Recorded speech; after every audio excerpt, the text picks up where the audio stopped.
Check, check. Oh, wow, that's loud. Got loud ground service vehicles out there. What is going on, everybody? Welcome back to the channel. Happy Monday, wherever you may be tuning in from. We are sitting on the sweltering ramp of Las Vegas, albeit actually not the hottest part of the country right now. There's a pretty wild heat wave going on the East Coast. Should have done a DCA flight, but I was all ready for the Mexico theme. I went and had Villa Grande for lunch. I got myself an horchata espresso.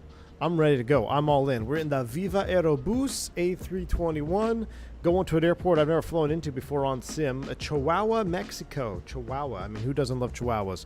Not my favorite dog, to be honest with you. They're pretty yappy, but I do love dogs, so why not? Let's go down to Chihuahua in the 321. Still waiting on that BFU. Still waiting on that big Fenix update.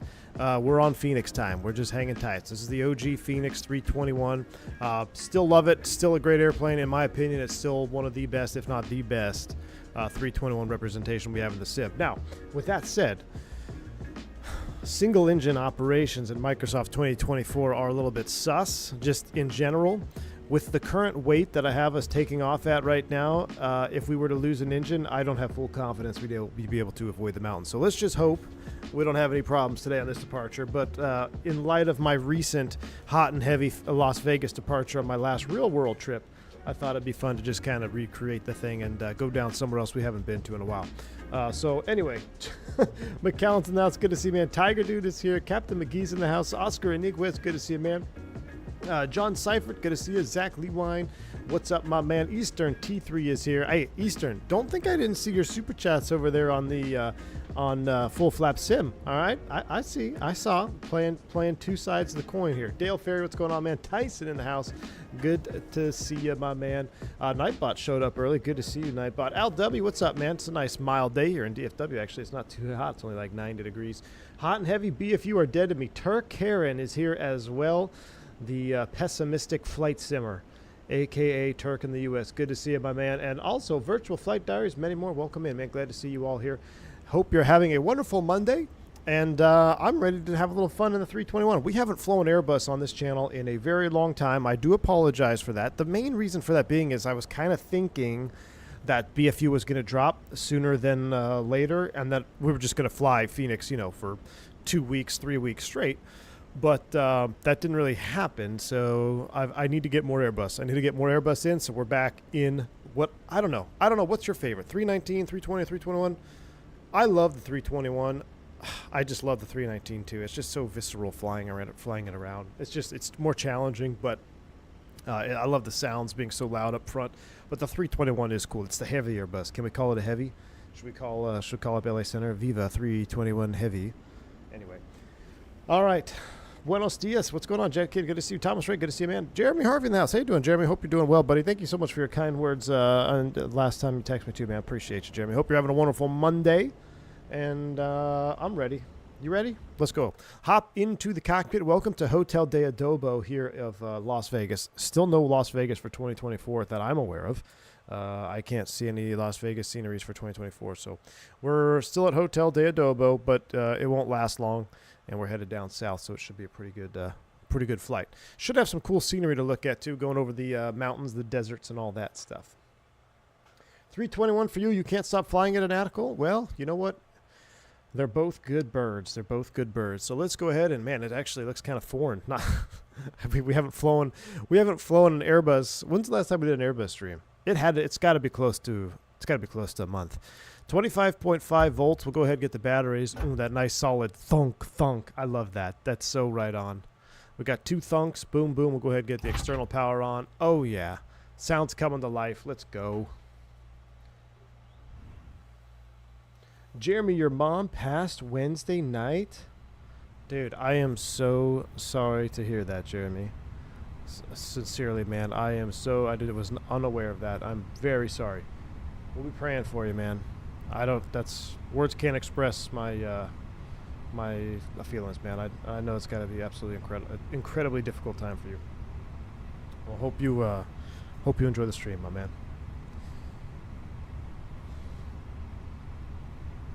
319s with IEs in the juice. I do like the 319 too, Zach. I do like the 319. All right, she's coming to life now. Guess I'll take some time from the Phoenix guys to adapt fully to all the Microsoft 24 specialties that Black Square Nick referred to. Yeah, possibly, McAllen. Where's Caro at? I need to talk to Caro about the custom cabin sounds, cabin sound packs. The website is incorrect. We were having a little chat in the Discord. I don't know if we're gonna. I tried to put a custom sound pack on for Viva Aerobus crews, but I don't know. We're either gonna have a British flight attendant or we're gonna have a Hispanic one. We'll find out here soon enough. So let's go ahead and commence our overhead flow. So cruise supply, ground control, CVR test seems to work way better in the sim than it does IRL. Some airplanes that we have now. We got like a bunch of different. Not a bunch of different. I guess there's several different versions of the CVR test and a couple of different configs that you have to set up your ACP and RMP to now. And man, it always works in Microsoft, which is what I like. We'll get the strobes on, nav position 1, seatbelts off, no smoking on, arm the emergency exit lights. We got 2 pack fault lights here. I've been seeing guys now, these are off for some reason whenever I get to the airplane, if it's the first flight of the day. Even after a maintenance wake up, these guys are shutting the packs off. I don't know if that's something new that changed in their book, but now we should see 2 fault lights there. We got good voltage. Everything looks good. We know it would fail the battery test, but we're on external power. That's fine. We'll do an engine fire test 1. Engine fire test 2. And 3. Captain Simp, my man, thank you for the $2 super chat. Does this guy know what he's doing? Man, I sure hope I can figure it out. It's been a while since we've been in the bus. We're going to have to figure it out, my man. Thanks for the $2 super chat. All right. We got our overhead flow is complete. Oh, no. Did it not save? Oh, my num lock. There we go. I was going to say, where are my views not saved? I guess my numpad key, num lock button wasn't on. FMGC, are we up to date? 9 July. Yeah, we're up to date. Cool. Had a minor pan attack. We'll do an init request. We'll pull that down. Hydraulics, we're all juiced up. Engines, our oil is good. Pressurization, we're landing on auto. Field elevation, right around 4,400 feet. Call it 4,500 feet down there in Chihuahua. So that looks good. Get the alignment process going on here. Eastern T3, back in the bus. Phoenix Neo when? Hey, my man, I tell you what. I don't know when Eastern T3, but I cannot wait because we're due.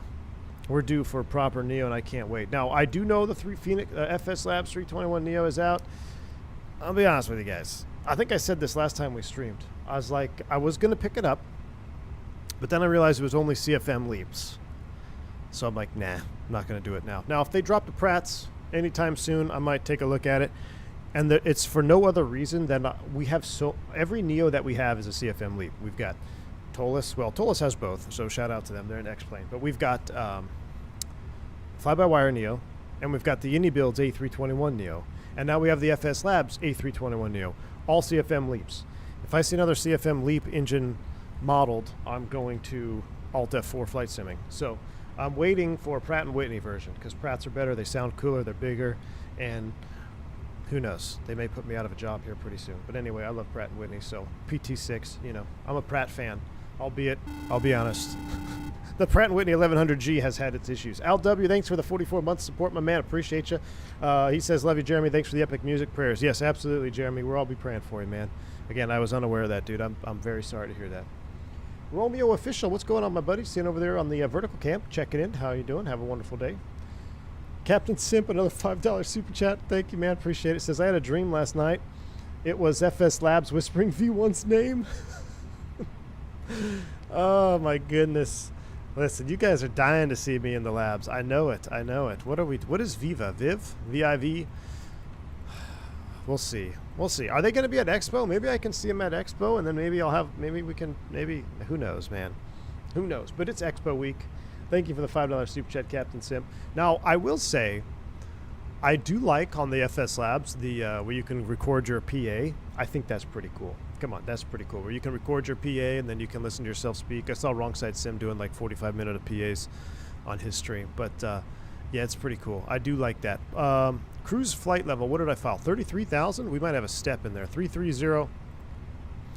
Ground temp is 31C, so it's about 4 or 5 C cooler than DC, I think, right now. XP's in the house. What's going on, man? And Jeremy says, are you surprised XP72 likes the FS Labs? Calling him out from the get-go. You know what, Jeremy? I'm not surprised that XP likes the FS Labs because it's early. Give him another week or two of flying the FS Labs, and I guarantee you he's gonna come around. I think XP will come around. We'll see. Either that or after the Fenix drops the Neo, he's going to be like, okay, yeah, there's no reason for the FS Labs Neo. We'll see. I don't know. We'll be praying for XP72 as well. Flight Force, thank you for the $2 Super Chat, man. Appreciate you. I'll see you at Expo, my dude. Flight Force, my man, $2 Super Chat. Thank you for that as well. I look forward to meeting you at Expo as well. I'm going to be there all day Saturday. I come in Friday evening. I'll probably leave Sunday, though, so we'll see. But thank you, Flight Force, for the $2 Super Chat as well, my man. I'll be wearing a cowboy hat, too, if you want. My wife said I got to bring the straw hat, so I was going to bring the felt, a little more dressy, but it's too freaking hot for felt, and that's kind of taboo. So we got a new Resistol just for Expo, so I'll be wearing that on Saturday. By the way, Viva does single engine taxi out. They do Lepton. Okay, well, I don't think we'll be able to single engine taxi out on this one. We'll see. We're gonna be pretty heavy, but I gotta get things going here. I'm sitting here chatting. I feel like we haven't flown in a while, but we just streamed what 3 days ago. Took a couple of days off, and this is like reunion simulations here. So let's go ahead, mass and balance. Let's go ahead and start loading the airplane, please. We'll do real time. We'll just do 23 minutes because we're gonna sit here and hang out for a bit. Real time loading is set. Ground ceviches are doing their thing. Let's go ahead and load up our flight plan. We got an auto ATC. The FS Labs textures aren't the GOAT, though. Very P3D, 100%. XP72 likes the FS Labs textures, but I think he just needs a new monitor. That's what he said, right, XP? Or did you get a new monitor? Nah, listen. I'm only going to say 3 little letters. BFU. BFU. Then all bets are off, all right? Or better glasses. Okay, what is our flight plan? We're cleared out here. We do have an auto PDC today. We're cleared to Chihuahua, Las Vegas, Wrastler 3 to Zane transition. Wrastler 3. We need 2-6 right for performance, so we got no other options. So let's go ahead and set departure. 2-6 right. Wrastler 3. We'll go into Zane. We'll insert that. Boom. I'm going to trigger Turk. I know it, Vodka. I know. I'm going to trigger him. It's okay. That's all right. Going all the way down, there is our flight plan down into Chihuahua. They got us on a nice little arrival here, but I'm not sure what we're going to be landing, but we'll just go with what's planned for right now. It's about an hour, 34 minutes flight time, so things could change. But right now we're coming down the Vixer 1 Alpha, and we have a planned landing runway of 18 left. So that could be right or wrong. We'll see here in a minute. 18 left does not have an ILS to it, does it? No, it doesn't. All right, RDAV 18 left. Should we fly it as, what is it, FLS? Mad Dog Sim, my man, appreciate the $5 super chat. Appreciate you. V1, I think it's time for some DCS action in the F-15E. Mad Dog, what's up? Thank you for the $5 super chat as well. Appreciate you. You know what?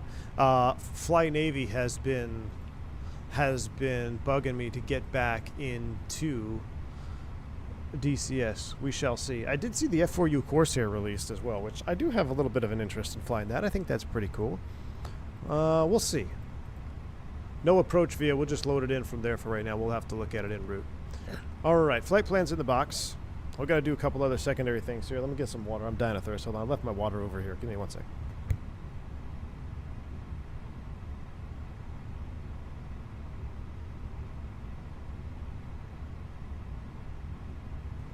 All right, I got my water over here. I had my water on the other counter.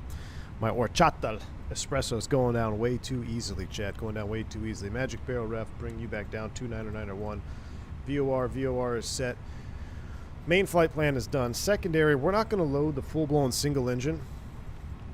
Actually, maybe we should. Las Vegas. Secondary, if we come back, so we're going to load. I think I have it memorized. Let's see if I have it memorized properly. ILS Zulu 26 left in the secondary. Perf data. We'll come back over here. We'll throw in 200. Well, shoot, it's not. What is it? It's right now we're sitting at 21, 20. Let's call it 2350 in the barrel. I think that's wrong, but or 2380. That's fine. If it comes down to that, we have a lot more problems. But I'm just going to put some arbitrary data in here real quick off the ECAM 31 degrees.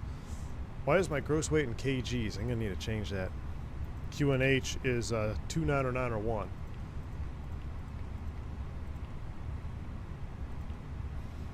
Now, in the secondary, what we're going to do is we're going to do the departure secondary. So, pay attention. If we lose an engine off Las Vegas, we're going to plan the 26 right departure end, come back to secondary flight plan. Okay, so now we're going to go off of the Las Vegas 26 right. What's runway heading? 256. Let me load this in here. Harry Reid, ground charts 10-9. It's going to be 259. We'll go 259. Oh, I did this wrong. KLAS 26 right. 259 at 5. PBD01. Okay. So that takes us straight out. I'm going to zoom this in here. Plan mode so you can see me build the secondary. Well, that's about as close as we can get. So PBD01, we're straight in. And then we're going to go off of PBD01. And I think it's a heading of 330, and we'll bring it out to 15 miles. All right. So there's a right turn, PBD01. That's not the right. 030? I think it's 030. So PBD01, I don't have my iPad with me to actually figure it out. PBD01, 030, I think. 15 miles. That looks better. That's a tight turn inbound, but it looks better. And then we'll make PBD01 a flyover waypoint. Okay, boom, PBD01, and then a flyover, come back around PBD03. And then from there, we'll go direct to Las Vegas and hold. All right? So if we pop an engine, it's going to be select heading, manage nav, and then re-engage. All in the box. All right, secondary has been loaded. That's for terrain awareness. We'll put Las Vegas in here, 26 right. A couple other things we need to do for Las Vegas. The single engine is based off of two things, either the Las Vegas VOR or the ILAS DME, which we have 1.8 nautical miles. So I'm going to have both up. I'm actually going to have my Las Vegas, my LS push button on for Las Vegas departure so we can view the DME here off our PFD. Another thing we need to do in the RadNav page is we're actually going to hard tune a couple things. We're going to hard tune Las Vegas on my side here as well, and we will leave, we can see the frequency ILAS 110.3. So we have multiple ways to identify the single engine if we have to go single engine, and we got ourselves backed up and redundant. Now, one other thing we can do is fix info. Las Vegas, I want to say it's 5 miles, and then we'll do it again, and 15 miles. We got our 2 arch rings out there as well. Jeremy says, what is the red decel in front of the thrust levers? Red decel in front of the thrust levers. What does the red decal say? Oh, in front. Oh, A321 tail strike caution. That just must be in it. That just must be a Viva thing. Some airlines have it up here or up here. I guess Viva has it down here. A321 tail strike caution.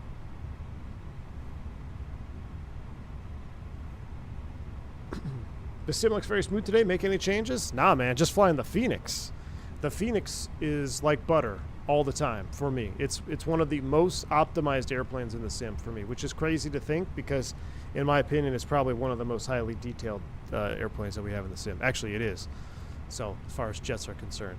All right, our secondary is done. Our RadNav is done. Our progress is done. We're left with an IT B. We'll leave it there. We are still refueling. We'll put the fuel page up here. So we'll leave our fuel tank pumps off. It's probably getting a bit toasty back there. 32C. Let's get the APU primed up. While that's warming up the computer, let me go to settings real quick. And units, feet, inches, kg, pounds. Thank you. I know with Viva would do it opposite, but to keep myself streamlined here, I do have cabin announcements on. We'll see what happens. What other stuff is all? RAs. We don't have a 2,000 foot call. 1,500. I don't think we have 400. 300, 200, 150, 40, 30, 20, 10, 5. I think that sounds right. Just do a little bit of modification there. All right. Those are all set. Departure perf. Let's do a prelim load and sync live. Let's see what the prelim says. Uh-oh. Oh, this might be a weight issue because we changed.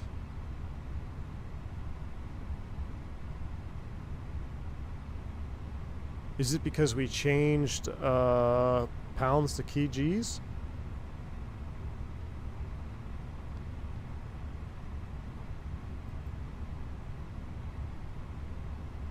It has us ruh-roh.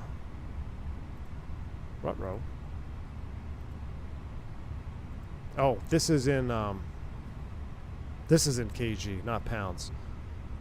That's what it is.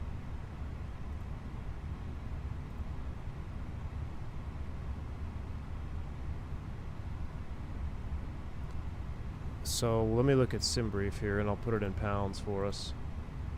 Estimating takeoff weight 183.9.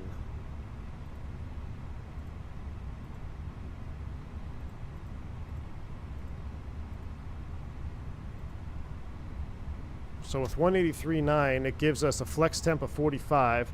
Right now, that is within 10 degrees. Oh, it's close. We're not going to flex on that. We're going to go Toga. So we'll force Toga. And we'll do a flap 1 plus F. We're not going to clear the mountain single engine. So we'll resync 1 plus F. Toga packs on. And now let's see. What did I say? 183.9?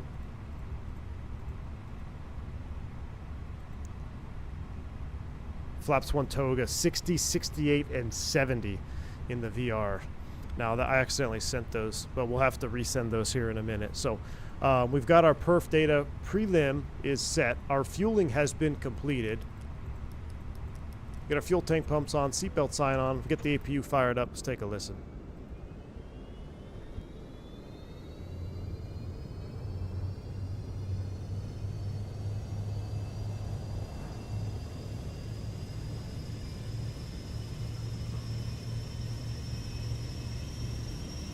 Virtual Flight Diaries dropping 20 gifted subs. Virtual Flight Diaries, my man, thank you so much for the support. A 20 gifted sub bomb from VFD. Thank you, my man. Appreciate the love and support. If y'all pick up a membership from VFD, make sure you shout them out and say thank you. Appreciate you, man. Very, very kind.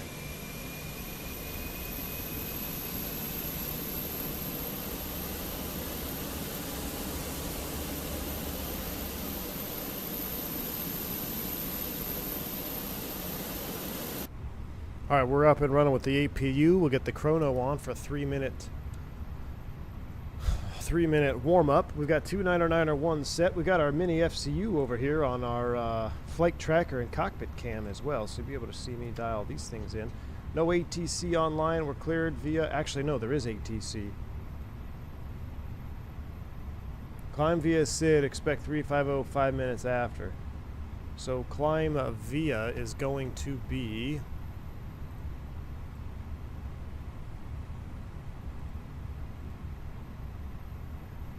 Jets, flight level 190. Oops, my mouse. 19 is set on the Wrastler. Left-hand turnout out of here. All the way around T-tone Viz, 810. At or above 13, climbing to 190. Okay, that all checks. So 190 is set. Why is our...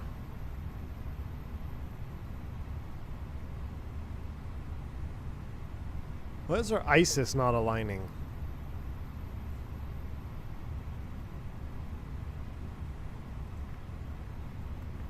Why are we Cat 2? Am I missing something?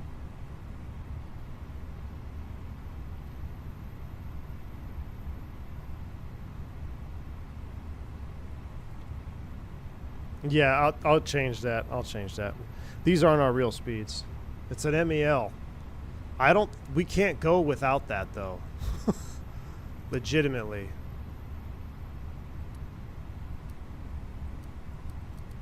We can't MEL the ISIS. That is a required instrument.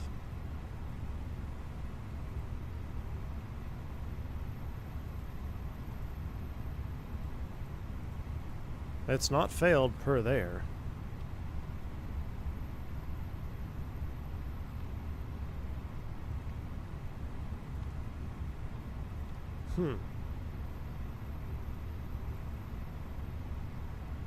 That is peculiar.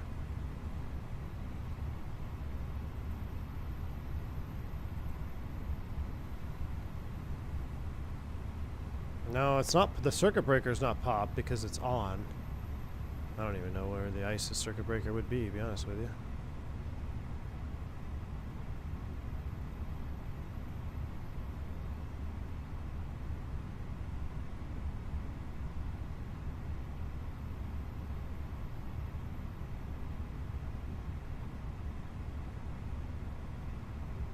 Nav standby instruments.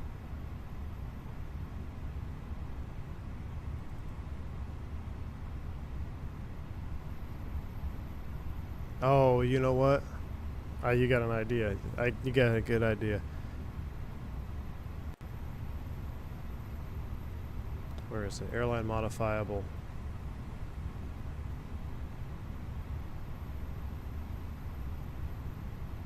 Where is the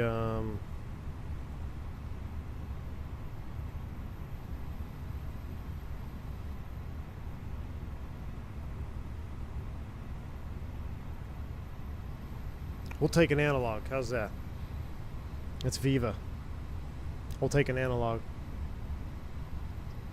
That ain't got no gas in it. Alright, we got the analog. We got 3 minutes. APU bleed on. We'll disconnect from the external power. Let's go back to our ground services here and see what's going on. Just need 80 people.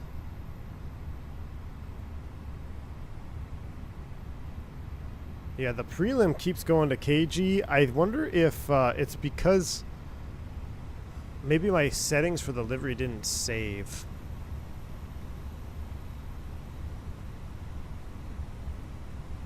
They're all set now. We'll be fine, but I think that might have screwed with something. That's all right. Crisis averted. We're finishing loading up the people right now. Ops check good. Return to service. 24625 is LA. Thank you, Gus. We need to get them tuned in. 24625. And we got our clearance. Well, we have our clearance. We need to put our squawk code in. 24625 is up. We got an auto wing TC squawk code of 2477.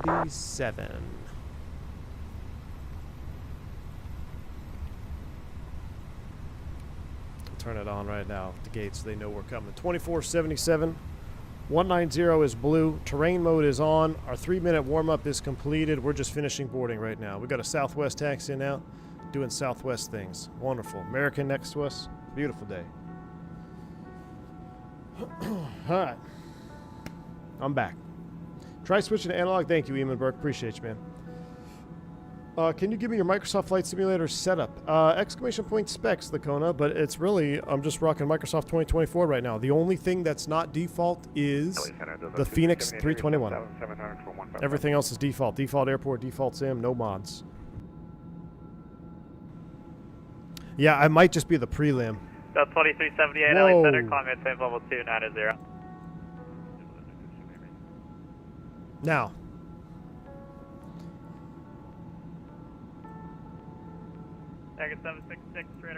We're going to find out, see if we have proper cabin announcements here or not in just a minute, I'm sure.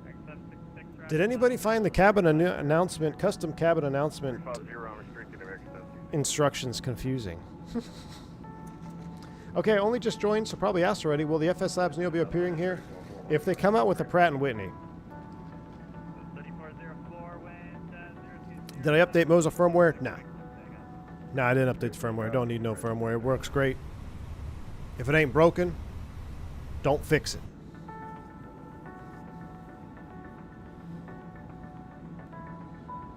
I made you a picture too of him. I know, I saw it. I actually saw where the firmware update button is, but here's the thing. If I run that and then it breaks something in Sim Update 2, rebinding stuff in the sim just takes too long, so I don't want to mess with it.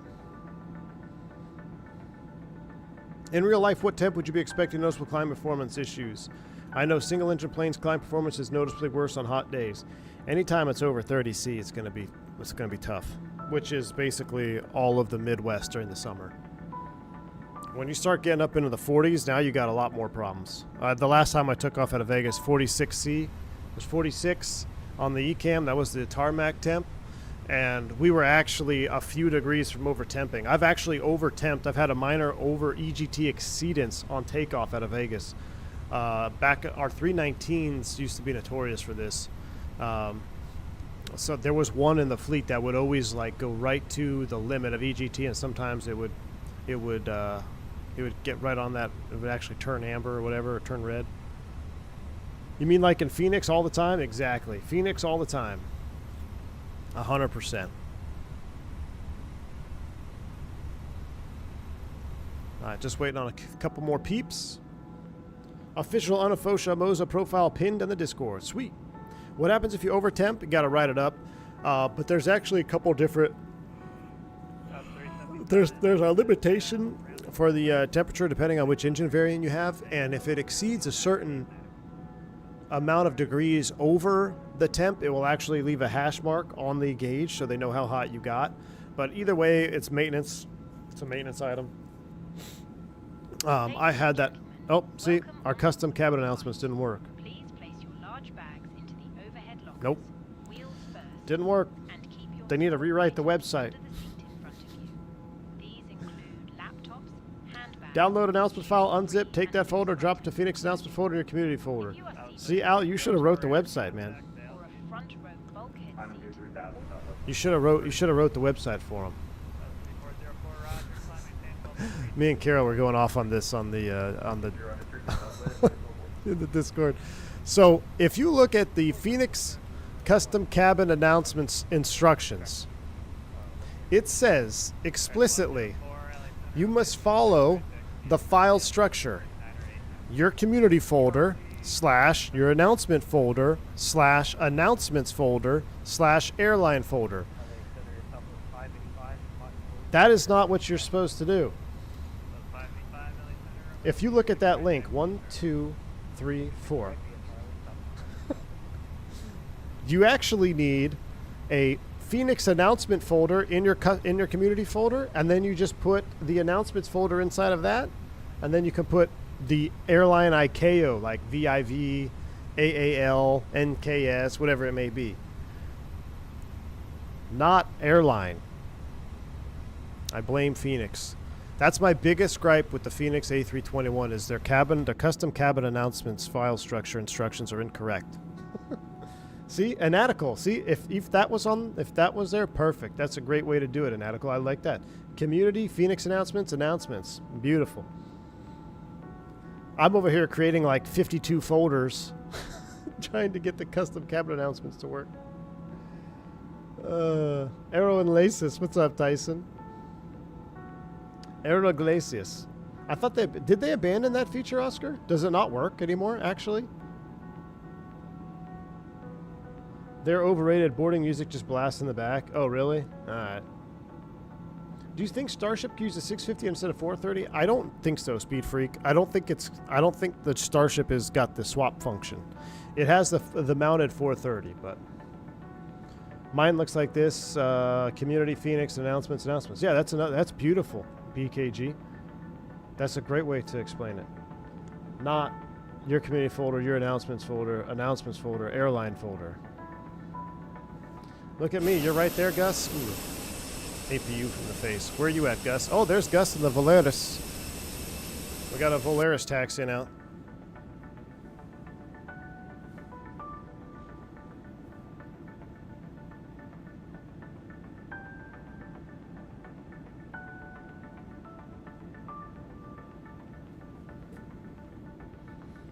Look at that beautiful 321. Nice, Gus. Based on the recent update, really tempted to give X-Plane 12 a shot. At less, I do wonder those screenshots exception are not the rule, though. That is the problem, 1903. The X-Plane 12 celebrity shots are exactly that. They're celebrity shots. They are not doctored, but there are times in X-Plane 12 where it looks amazing. But the majority of your flight in a default X-Plane 12 is not going to be amazing. Now, it's going to be significantly better than what it used to be. And we'll actually, I think we're going to do a feeless stream. You know what? Can we fit a 747 into Providence, Rhode Island? We might have to take the feeless 7-4 into Providence, Rhode Island. Go to Expo in the feeless. How long is that runway up there in PVD? Robin, you've jumped back in X-Plane 12? Well, see, I haven't flown it, obviously, since the last time we streamed it. So it's been quite a while. There's been a handful of updates. So we might do that this week. We might actually jump into X-Plane 12 this week, take a look. But yeah, Andre, that's what I was saying. It looks good in situations, not all the time. I totally agree with you. Where's Full Flap Sim in Aero Mexico? I don't know where he is. Let me text him. Let me see what he's doing today.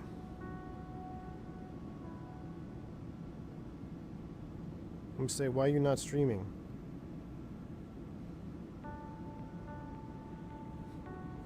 I hated flying out west, and I started using SPME, and it made the orthos way better. With flight sim physics, you could probably fit a 7-4 in a Provo, Utah.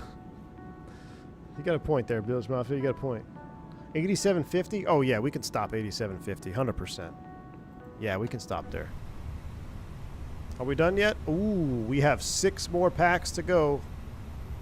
6 more passengers to go. All right, let's do a little cockpit briefing. Ground control is on. All right, you got any threats over there? Well, I haven't flown the Airbus in a little over 3 weeks here on stream, and I don't have my EFB with me. And our secondary engine out flight plan was done from memory, and I'm pretty sure it's wrong. I don't remember what the first turn is off of PBD-01. But other than that, I don't have any threats. All right, sounds good. We'll have the train push button on so we can see and avoid terrain as far as single engine stuff is concerned. If we lose an engine, I'll have you guys read off the single engine procedure. I'm just going to fly the thing and avoid the mountains. Sound good? Sound good. We're going up to flight level 190 on the Wrastler 3 departure. Restrictions in the box right now, we don't have any issues. IRL, I had issues meeting T-Tone. It was showing us crossing T-Tone at 5,300 feet. So we're definitely not too bad right now. We'll see what happens. It could also be because we don't have our final weights in. But that's all I got. We're going to start them up both, 2-engine taxi. That's it. All right, cockpit prep check, cockpit prep check, maintenance log tail number, onboard check, gear pins and covers removed, seatbelts are on, ADIRS, nav and fuel. We have 24.4 on board, 21.4 required. EFBs are checked. Cockpit prep checklist complete. We'll dismiss that. We'll go to the ground services page. Let's go ahead and close up the doors, close up the cargo doors, chocks and cones. GPU will be removed. We'll go to perf takeoff. Let's sync our final load sheet. 184.7 sync live weather. We're doing flaps 1 Toga. Yes, calculate. We'll send these to the McDo. We never sent our final weights to the McDo either. We'll send these to the McDo. There we go. Perf takeoff. We got flaps 1, 60, 68, and 70. Gross weight population here. That looks good. 0.4 taxi, 24.4. Perf takeoff 60, 68, 70. Flaps 1. No flexes. Set trim 1.0 up. Flight plan still showing us crossing T-Tone even higher than that, so we got plenty of climb perf and Microsoft Flight Sim. All right, let's go ahead and get ready for pushback and start. We'll call ATC here in a minute. Beacon light is coming on. We'll give them a call when we're ready to taxi, right? It says advise spot number and ATIS for taxi. All right, we ready? Let's go. We'll put the full screen cam on here. Boom. Haven't had one of those in a while. And let's go to here. We'll disconnect the jetway. Connect it to cockpit to ground. Ground to cockpit, go ahead. You ready for brake release? Stand by. Ramp is holding our push.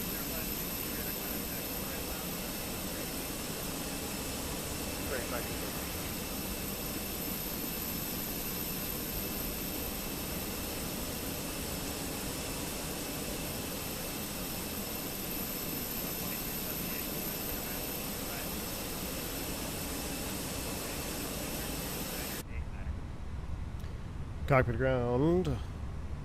Ramp says 0 clear to push. Straight back, tail left or right, whatever you feel like. Copy that. Advise ready for brake release. Brakes release, clear to push. Yeah, get those likes up, chat. It's been a while. Single engine hat pool. Single engine heat pool. Why is this concerning to me now? Yeah, if we lose an engine on this takeoff, I think we're toasted. I will say this, and I'm going to revisit after the BFU. But the last time that we did single engine operaciones in the Fenix and Microsoft Flight Simulator 2020, Cabin crew, arm doors and cross check. I was suspect of the performance. I guess we're going opposite direction here. Well, there's a Volaris waiting on our gate. I can't change directions, can I? Oh, I can change directions. That's right, we're in the Fenix. Beautiful. Oh, but we want to hit that guy. I want to hit you, Volaris.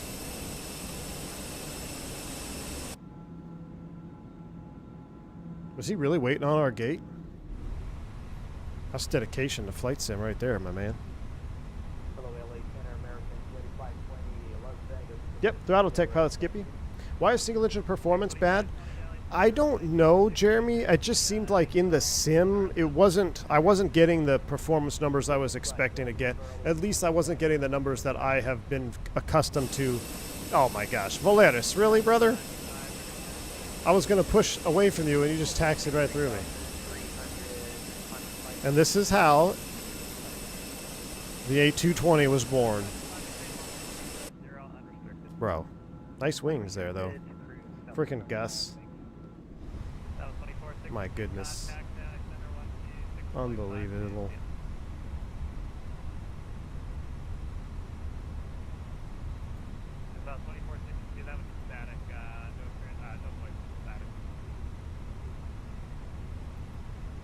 Come on, this is Volaris. This isn't the... I would expect that from a Delta Airbus, not from a Volaris. Normally the Volaris guys are pretty chill.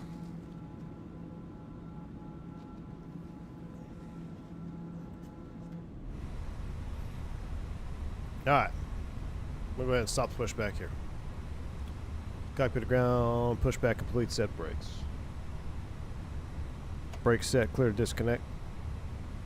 Show me the pin out front, thanks to push, we're starting one. Copy that, show you the pin out front, have a good day, Cap. Here we go. Engine mode to ignition start. Shh. Starting one.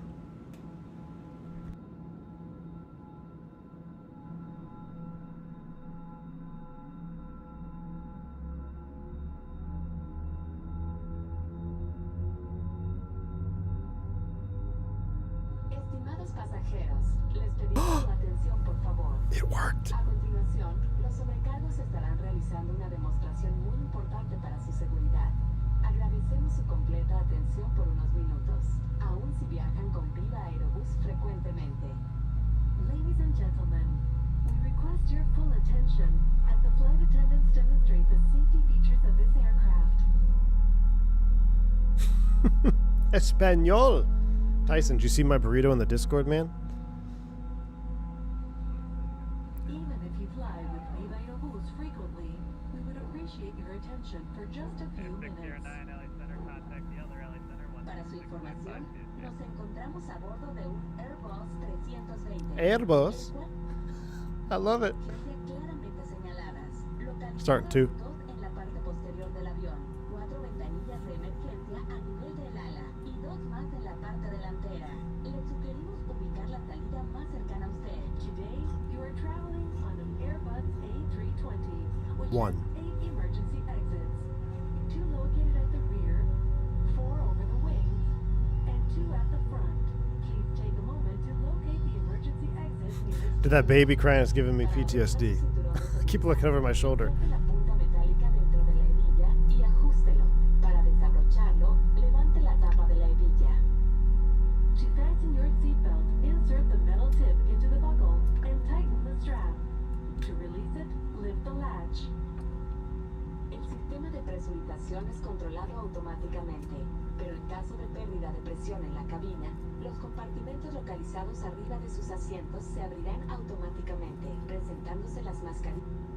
That's too good. Man. Did you hear the interruption on the power switch?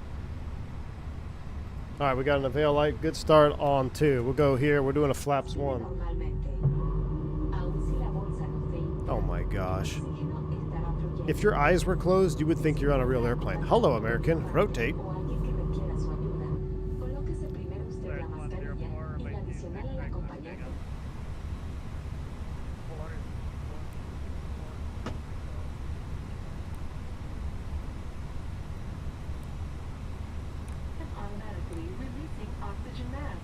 Look at that. You can. All right, we got 2 good starts. Pitch trim needs to be 1 up. Oxygen will flow through the mask even if the bag does not inflate. If you're traveling with a child or someone who requires assistance. All right, after start checklist. APU bleed. That's coming off. That's coming off. All right. I love PA announcements, but so freaking cool, man. We also recommend that you read the safety card located. If you had your eyes closed, you would think you were on a real airplane. The sounds on this airplane are the best sounds ever for an add-on is the Fenix. It's just so good for a jet aircraft. Prop, probably Starship or Dukes. All right. Oh, we got 2 good starts. After start check. Let's do it here like Viva. We'll do a flight control check here after start. Full up, full down, neutral, full left, full right, neutral, rudder, full left, full right, neutral. All right, that's all good. We're ready to go, and we are at spot. Who keeps calling me, man? Everyone's calling me. What is going on? Where is our spot number? We are spot 2 with information. Janky. No, Sierra.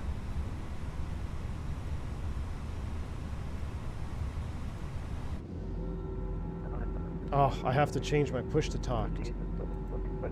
It's the wrong switch. Last aircraft calling, you're coming in broken, 1 by 5. LA Center, good afternoon. Viva 357 on the ground at Vegas with information. Sierra, spot 2, taxi. Viva 357, LA Center, runway 26 right, taxi via Charlie. 26 right via Charlie for Viva 357. Polaris 104, radar contact, stay altitude. Let's go. Auto brakes max. Takeoff config checked. On auto TARA. That wasn't for Brake FedEx. check. Negative. Polaris 104. Pressure LA 0. Center, radar contact. Stay altitude. Lost. Here we go. The PA actually sounded like it was recorded in the cabin. I know, Jeremy. Yeah. Polaris 104. LA. Boris 73 sounds like to have a conversation with you. Center, Ooh. Polaris 104 with 5 by 5. Ah. Yes, sir. Valeris 104 can't answer the Polaris 104, radio. Roger. Radar contact. Stay altitude. Gus. What's going on, Gus? 4,000 sleep, currently to 5,000 via the departure. Polaris 104. Roger. Climb maintain level 350. Climb maintain flight level 350, Polaris 104. Do we- 2520 runway. Do we need a rest in peace emoji for Valeris 104? Cleared for takeoff. Charlie's the first left, right? Yep, Charlie's the first left. Here we go. Man, we are heavy. We're also going uphill right now, which IRL would be downhill. 185.2 on the taxiway. And I believe that's FedEx 5078 trying to call me. You're coming in 1 by 5, man. I can't hear you at all.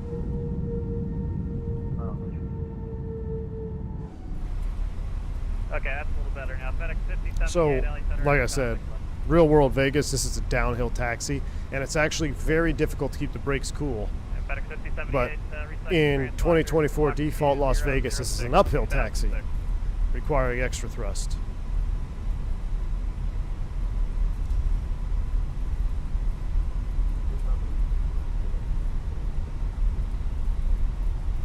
Why is LS on? LS is on because it's an identifier for the single engine.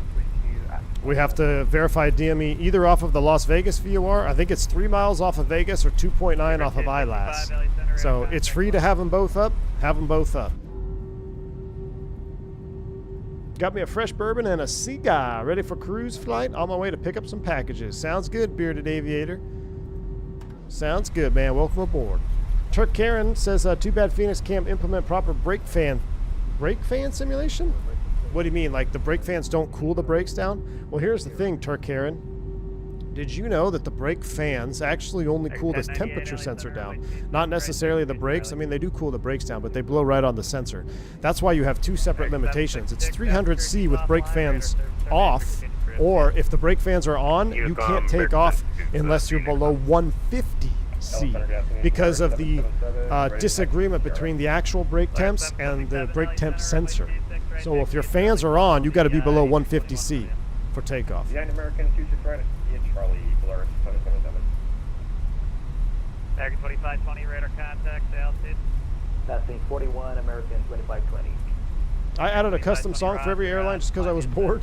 I even replaced the default Phoenix sounds in case I don't have one already downloaded. Nice, Inatical. Well, now that I figured out how to create all 15 different folders, I might throw a couple more announcement packs in there. We'll see. All right, this is probably our final load sheet here.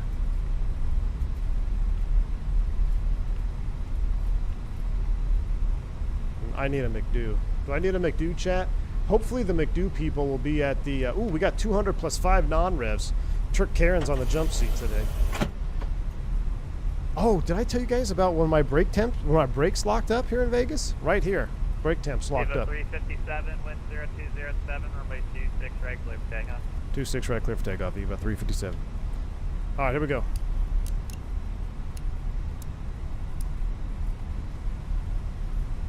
Come on, baby, up the hill, up the hill. Eamon Burke, I was to download this sound pack and then I left. I'm in too many Discords, my man. Mickey G, what's up, man? The bow hunter himself. Dude, I can't. Yeah, this is so uphill. This is so not IRL. Immersion ruined. Uninstalling 2024. I'm going back to X-Plane. Look at this friggin' hill here. This is not what this looks like. How long is the flight, Chris Duper? Airborne flight time, 1 hour, 37 minutes. You're sweating in 15B? Ah, we're all sweating. My bad, dude. We're all sweating our butts off right now. AC's on. Alright, we're actually going to try to do a proper, semi-proper lineup here.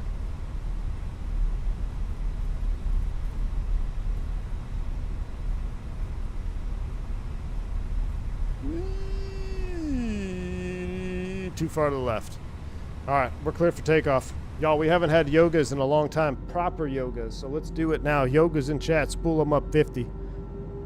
Here we go. Nope, we ran pack temps on. Yoga. Mantoga SRS runway auto thrustable. Monitor those EGT temps. 625. Look, they are hot. 625 on the EGTs right now. 80 knots, thrust set. 100 knots, check.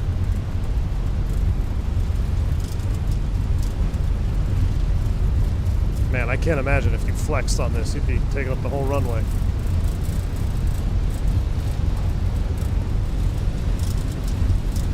V1. Rotate.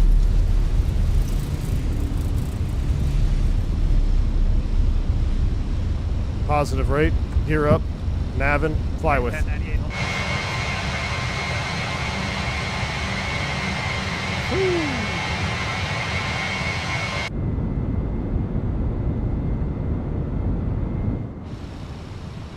Max 2520. Oh, welcome to Vegas wind shifting. Level 300, American 2520. Thrust reduction. Radar contact, altitude. Passing 3,700 for 8,000, Viva 357.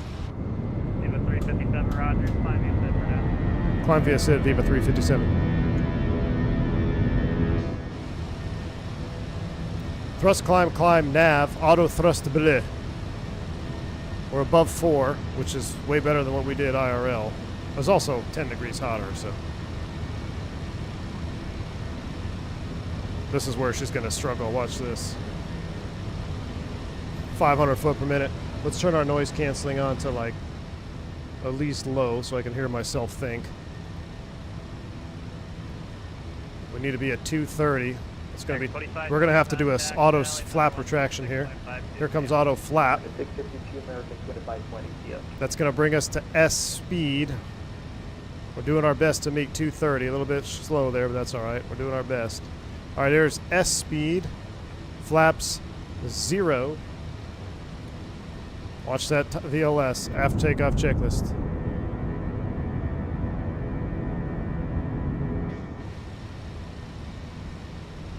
American 1098, 10207, runway 26, regular takeoff.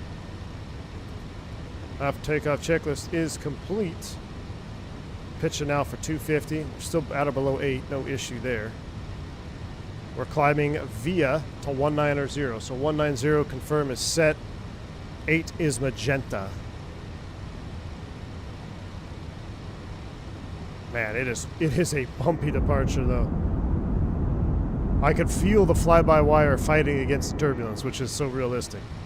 You just see it happening. You see the PFD kind of sliding around. You can see the wings out there shaking. Hey, Turk Karen, how's the wing flex on the FS Labs? Is it good? Asking for a friend.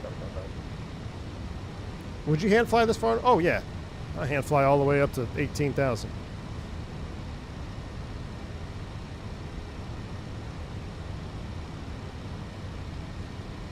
Look at that speed shift off there. That's just Vegas, man.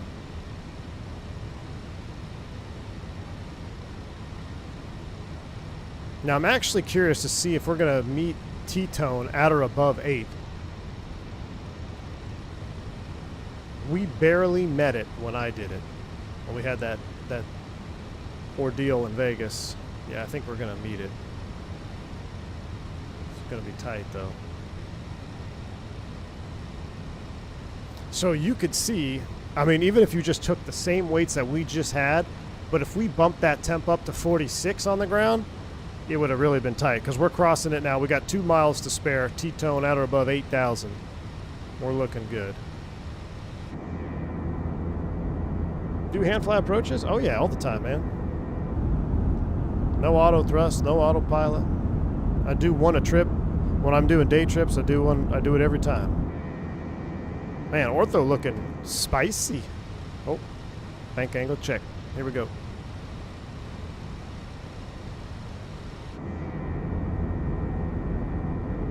Mike McLaughlin, what's going on, man, on the vertical cam? Good to see you, bud. Look at that highway overpass. That looks so good right there. That actually looks real.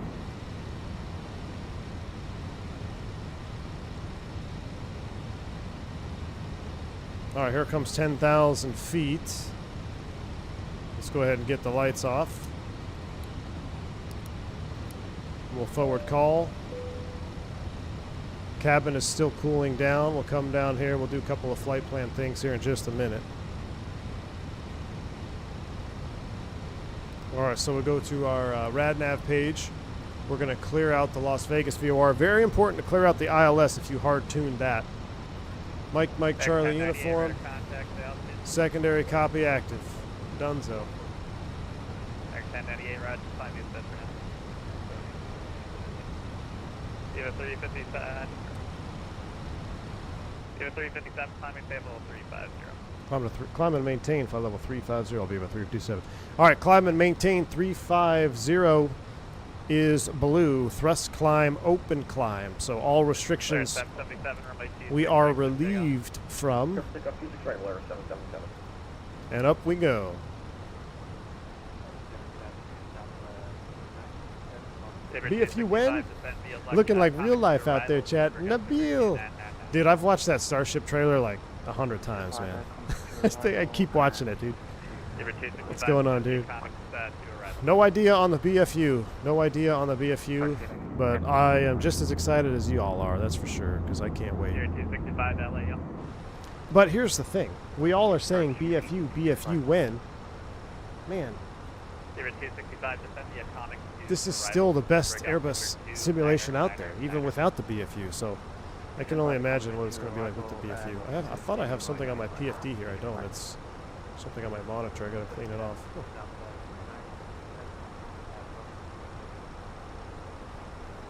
Oh. South 2967 LA Center, radar contact, turn right heading 360. Months, not years. I'm going to ask the flight attendant to bring me a blankie. First class is chilly. Man, you're needy back there. 68. Man, the environmental system works way better in the sim.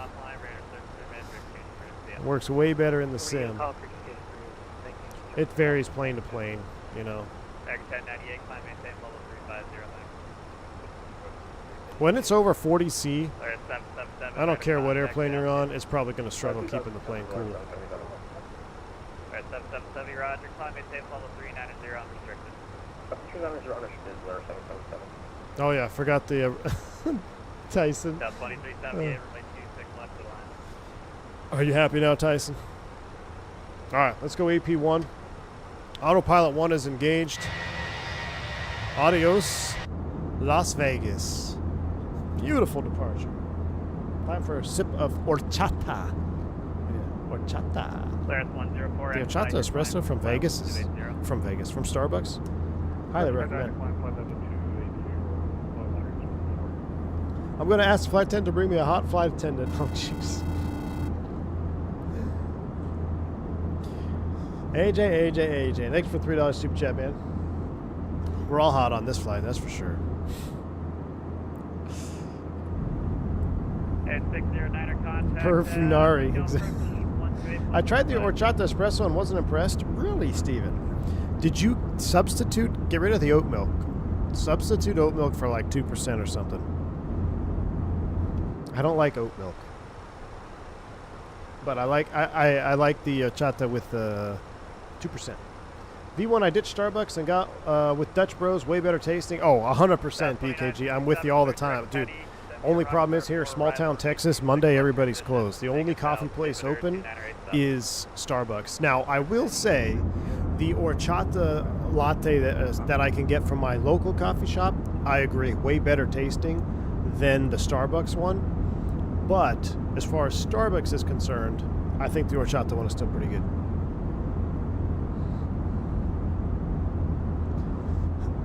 It's shirts for skins back here. Oh my goodness.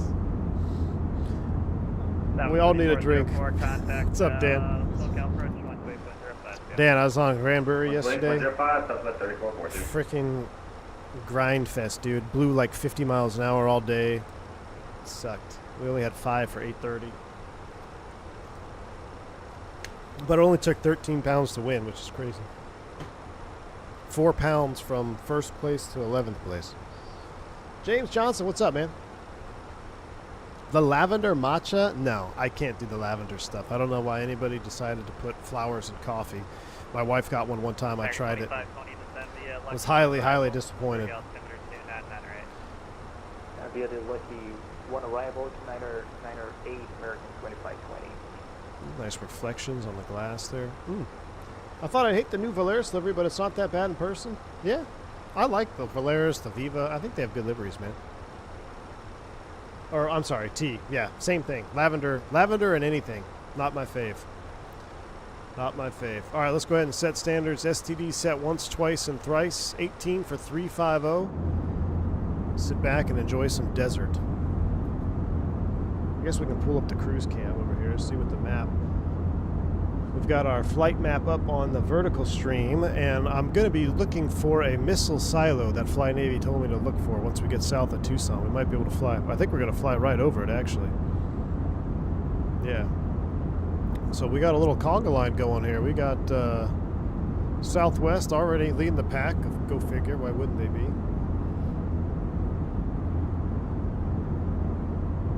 We got a Volaris. We got Gus, who can't follow ATC instructions. Ourselves. We've got American. We've got another aircraft. Not sure what he's doing. And another Volaris. 777. Volaris 777. Nice.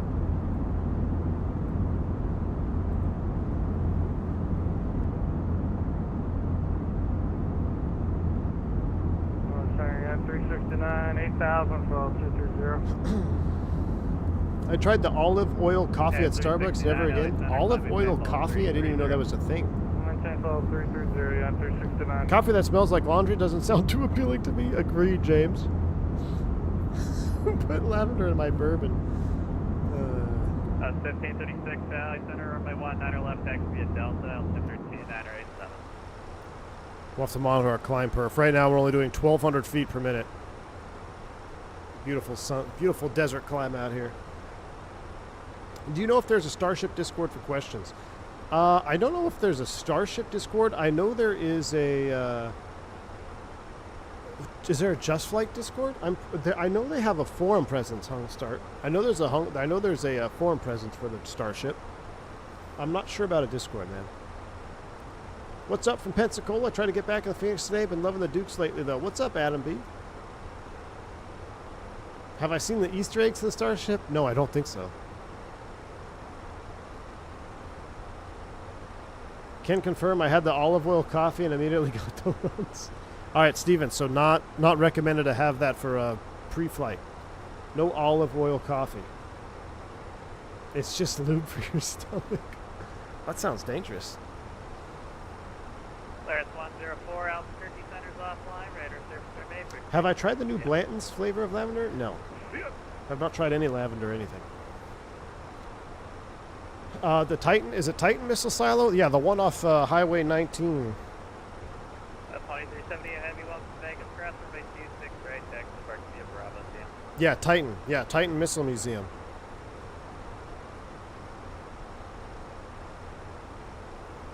Why am I not flying the FS Labs? Because I don't...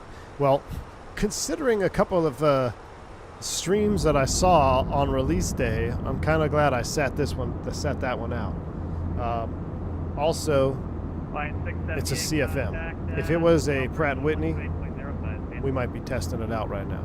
Man, we're still getting bumped around, though. Look at that wing. Where's Turk herein at? Look at that wing flexing, man. I'm surprised Turk even flies the FS Labs because he was complaining all the time about no wing flex in clouds with the Phoenix. It's like, oh, the Phoenix is terrible. Microsoft Flight Sim is terrible because there's no turbulence in clouds. There's no wing flex.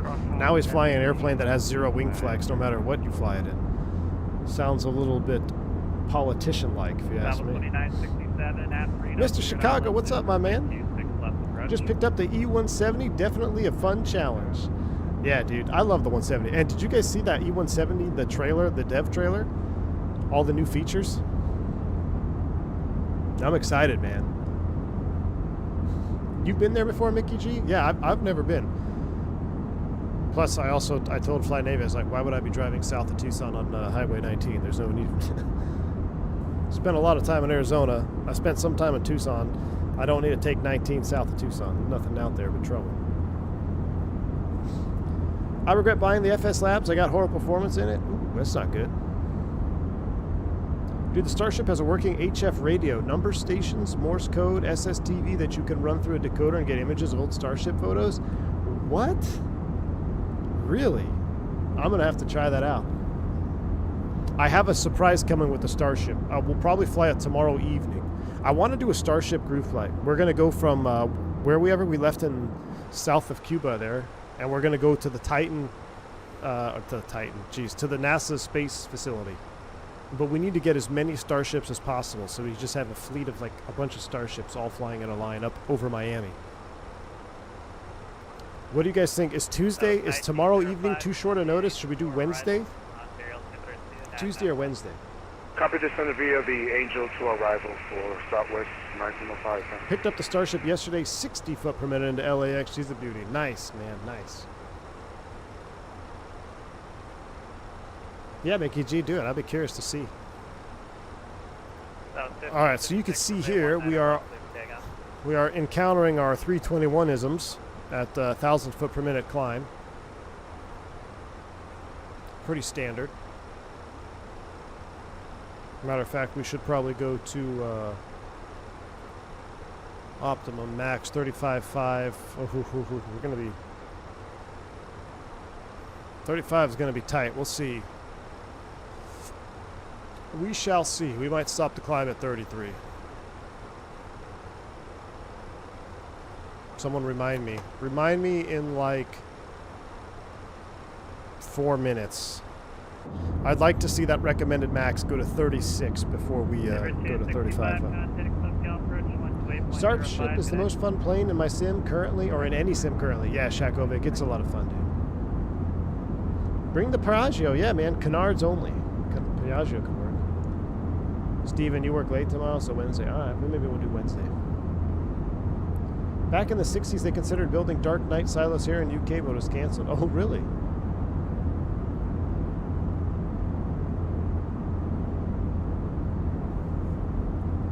Kip did a 6-hour video of Easter eggs? Dang, man.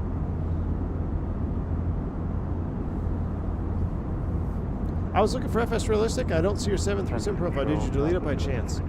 Oh, Skystream. I haven't had FS Realistic in so long, dude. I couldn't tell you if it's even still on there, man. I don't use any of that stuff, and I don't use FS Realistic or anything like that. SN Aviation, what's up, man? Return leg? Probably not, dude. Probably not. Back in the 60s, vodka was 40 back then. That was 160 about Moza. Southwest 1162 information, Tango at Las Vegas, Charlie 8, requesting pushback to Toga. He's like, pretty close. Pushback to ramp to 5, crash to 5, jack. I'm surprised you're not flying along today, vodka. That's 1536, radar contact, altitude. I feel like we can almost see the curvature of the Earth in this shot. Can you see the curvature of the Earth? Or is it just my monitor being curved? I was going to, but I had a nap and I woke up late. Unacceptable. John, what's going on, man? Thank you for the 40 months of support. Oh, that's us. Over to Unicom. Thanks for the ATC. Viva 357. Adios. We speak English in America. All right, 122.8. How we looking? 27.7. Recommended max 35.5. I tell you what we're going to do, chat. We're going to stop the climb. Fly level 330. 330 is blue. 330 is set. We're going to stop the climb here for a little bit, and then we will pick it back up. So I'll put that away. We're going to get up to 33, level off. Going to fly right over Drake in Prescott, Arizona. Be a nice little sightseeing tour. We've never done this particular route of flight either. If we look at the vertical stream, we can see we actually got there's some cool things I want to look at. So we're going to go here. This is our route. We're going over Prescott, which is cool. We'll see all the Embry-Riddle kids over Prescott, and then we'll come down over Sky Harbor, which is always fun. But then right here, we got to see if we can spot the missile silo. It's just south of Tucson. It's somewhere around here. We'll probably look it up.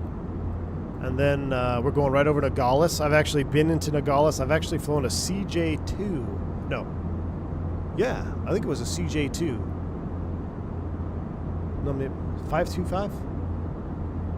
Yeah, I think it was a CJ2. Right into Nogales, Arizona. You talk about a deserted strip, man. That was the one time I was actually kind of concerned about the wheels and landing on unimproved surface. I mean, it was a paved runway, but it was, I use the word paved extremely lightly. I mean, you talk about potholes. It was potholes galore. And bringing a Citation jet in there was interesting. Picked up a couple Cowboys and flew them up to St. George. I think it was St. George, Utah. This is Utah, right? Yeah. Yeah, St. George, Utah. Who dat?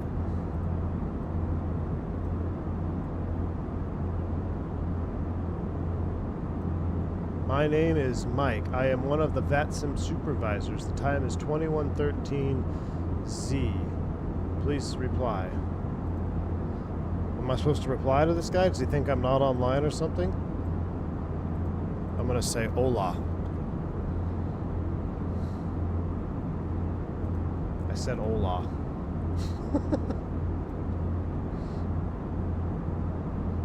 Chat.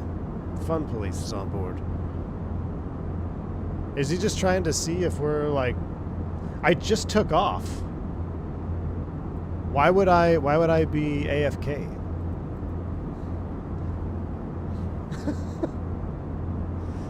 We're busted. Should I say the time is now 21:15 UTC? Please respond.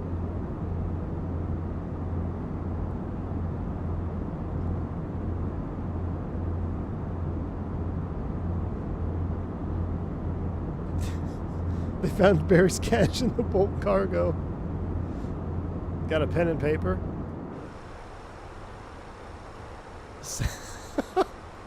I'm gonna do that, Tyson. New phone. Who dis?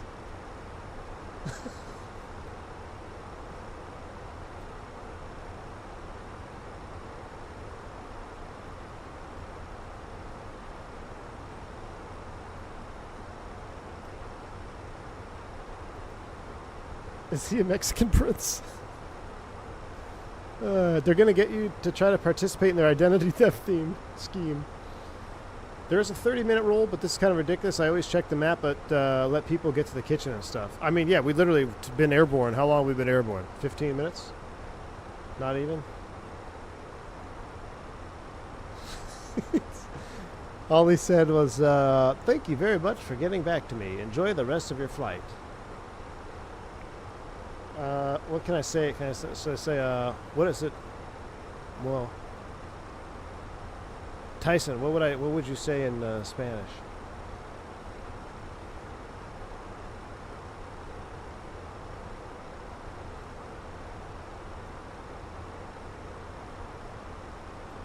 This is, this while people do 10-hour circles and the Indy builds 350?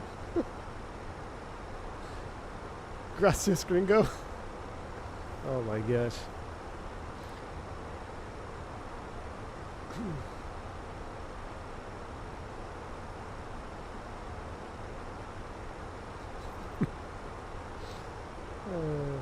Is VATSIM gonna be at FS Expo, do you think? Do they go to these things? Drew Smith, what's going on, my man? Alright, so Drake and Prescott is off the nose right now. So, oh yeah, so here we go. That's cool. This is Prescott Airport. Embry-Riddle is down over here, I think.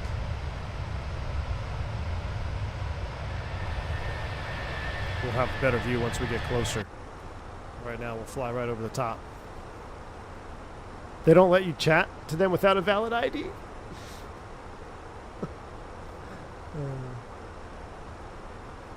my goodness. Does anyone else have a problem with the rear cabin temp and the 321 being much hotter than mid and front, especially after engine start? That is normal, and that is how real life works, Nerd Bark, is the aft cabin will always be the hottest. You can see right now it's 70, 70, 75. So IRL, if this was a 321 out of Vegas, this would probably be there. This would probably be there, and this would probably be here because we probably finally started to cool off in the front. So that's a typical overhead 321 summer day. The hot's always going to be in the rear, so we've got them cooler, mid-cabin here, and then up here. Now these, it's important to note that these knobs don't specifically change the temperature in the cabin. What's happening is you are adjusting the window of available adjustment for the flight attendants to set on the FAP panel in the back. So here we go, right over Drake.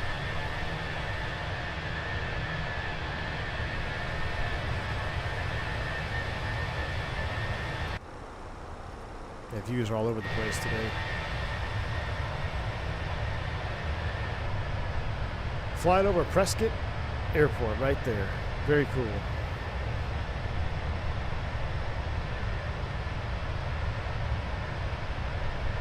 You have an airway right over your house, Rowdy? Nice, man.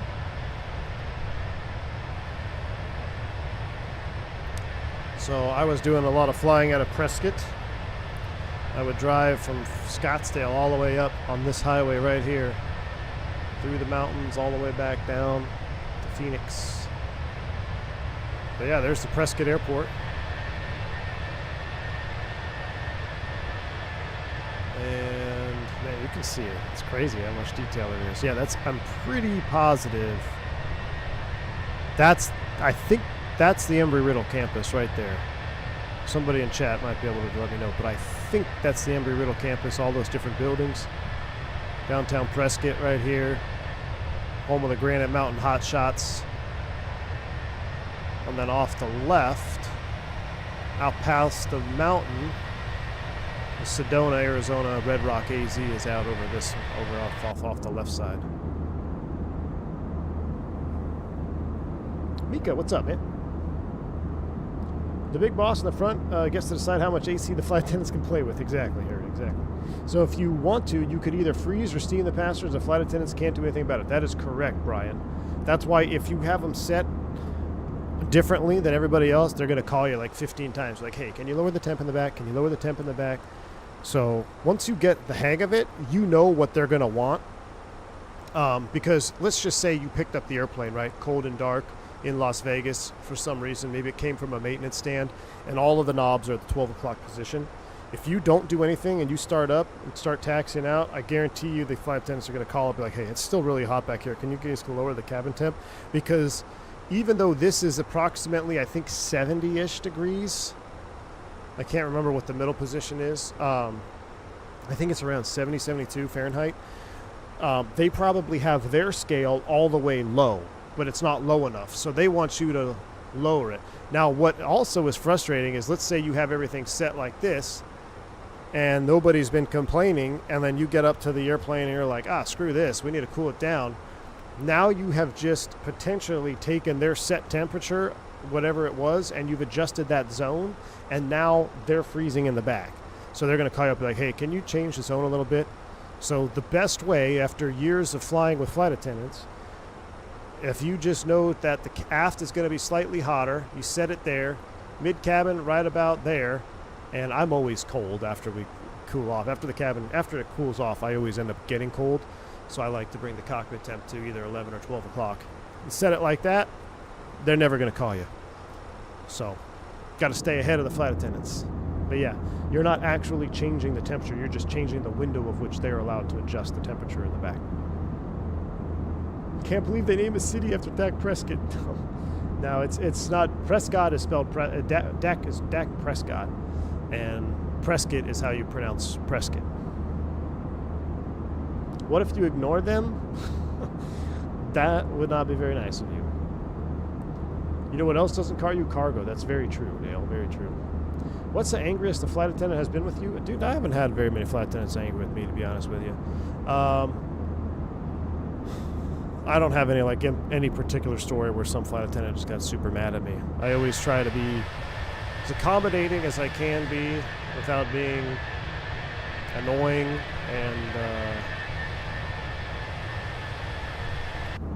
I don't know, just try to do my job, stay out of their way.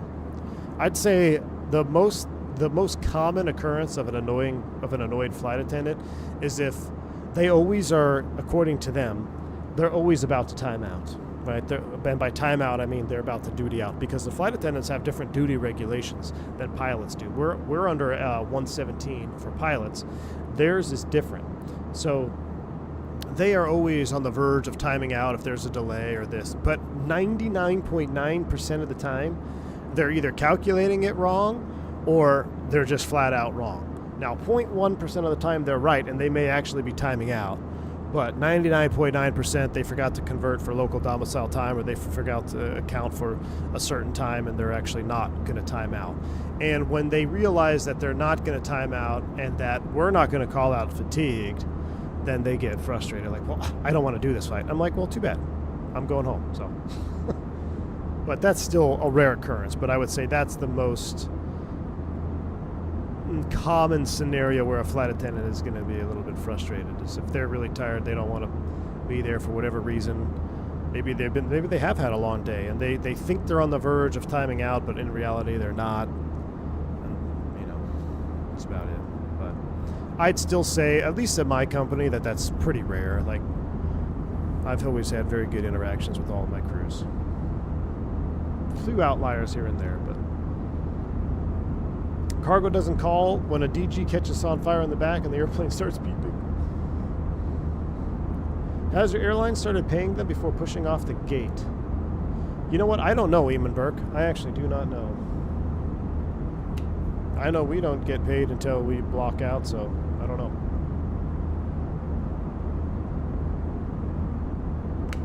Trash bag water names. There you go.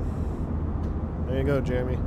Trash bag, couple of waters and names. I don't even ask for waters anymore, because I'm a tinfoil hat enthusiast and I don't like drinking Dasani water because it has potassium chloride in it. So all we carry is Dasanis on board our aircraft, unless it's the tarmac delay kit. So I just bring my own water. And I say that I typically do turns anyway, so I always have. I'll take a bottle of water and be good to go. What I have been doing lately is I've actually been bringing a Topo Chico. Man, I'm on a Topo Chico kick, like you can't believe. I just like the plain Topos, and then we have these little lime packets on the airplane. So I take a little lime packet, put it in the Topo. Man, and ice. Just sit back. Let's do realism mode. Let's do Topo cam. So we go ahead and put these on. We don't need the EFB anymore, so we'll go ahead and unplug you, get you away. Put our sunshades up, like so. FO would definitely have their sunshade up because they're in the sun side, so they'd probably be like this. They might have theirs down over here as well. Why would we have a dome light on?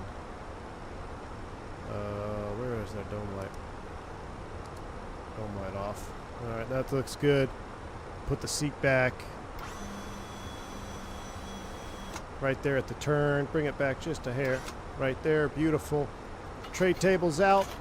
Topos and ice. Sit back, relax, enjoy the cruise. Ask the flight attendant ask the first officer right about now, hey, what's our, I think we should get a ride report at 35. Albuquerque Center, Viva 357. You got any ride reports? 350? Smooth. All right, ask them for 350. Albuquerque Center, Viva 357, request 350. Viva 357, climb, maintain 350. 35 set. Here we go. Thrust climb, open climb. Up we go to 350. Topo Chico Ranch water is goated. Nice. Do you sneak a few extra seconds when you block out and block back in? I don't know what you're talking about. Come to the expo with your tinfoil hat. No, I'm not going to come with my tinfoil hat. I'll come with my cowboy hat, though. Just had my first lime Topo in a can yesterday and loved it. Nice, Andy B. I haven't had the lime. I haven't had any in a can, actually. But I will stand by this. I think no matter what you're drinking, it always tastes better in a glass bottle if you can get it in a glass bottle. So if you can get a Topo in a glass bottle, that's the best. Now, I've had the lime, and the lime one is okay, but the flavor of the lime to me is a little bit too, I don't want to say intense, but like too fake flavoring, maybe? So my preferred method is a plain Topo with a wedge of lime. Topo recently had a massive recall. I saw that. If you bought it at Costco, AJ actually posted that. And when he did, we went to Costco the other day, and I was like, nope, not getting any Topo Chicos from here. We get ours from Sam's Club, which, who knows, probably is the same distributor. It wouldn't surprise me. Style Sil, what's going on, man? Good to see you, dude.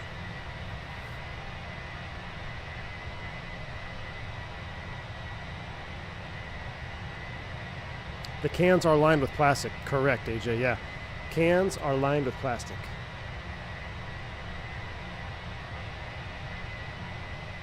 Yeah, get a real lime, Oscar. That's what I do. Yeah, so we have the plain Topos and a wedge of real lime. Dude, it's the best. There's Deer Valley Airport right there. That's so cool. So that's where I did a lot of my flight instruction. DVT right there. There used to be a sweet Italian restaurant right over here on 7th Ave or something. I can't remember the street names down there now. I used to get a chicken parmesan sandwich. Oh my goodness. So amazing. It was a legit Italian deli. Like everything was made to order. Really, really good stuff. There's Scottsdale Air Park. That's where I flew the Citation out of. And I used to live, let's see. So there's this Scottsdale Road. It comes around the airport. I want to say I used to live right here. I used to live in an apartment complex right here, I think, in this block. Just a quick shot to the hangar. Our Citation jet was hangared right here on this side.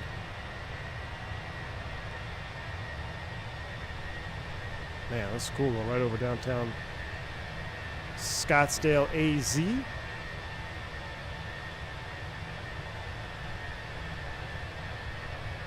be going over Sky Harbor here. Oh, look at that. Sky Harbor coming up next.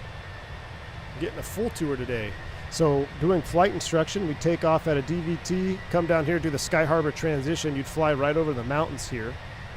and then you'd pass. So you either have the east or west transition, VFR for GA traffic over Sky Harbor, and you'd either fly over the east side runway numbers or the west side runway numbers.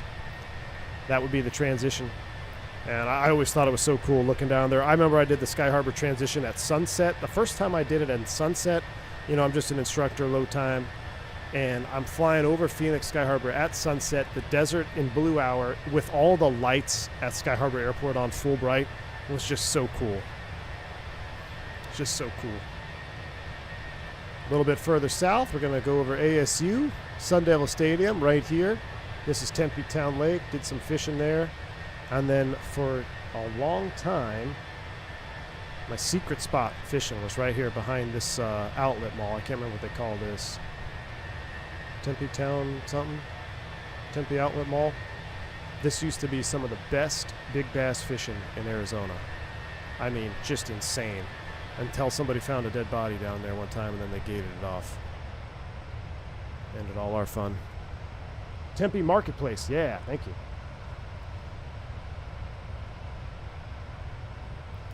And let's see what else we got. There's Phoenix Mesa Gateway.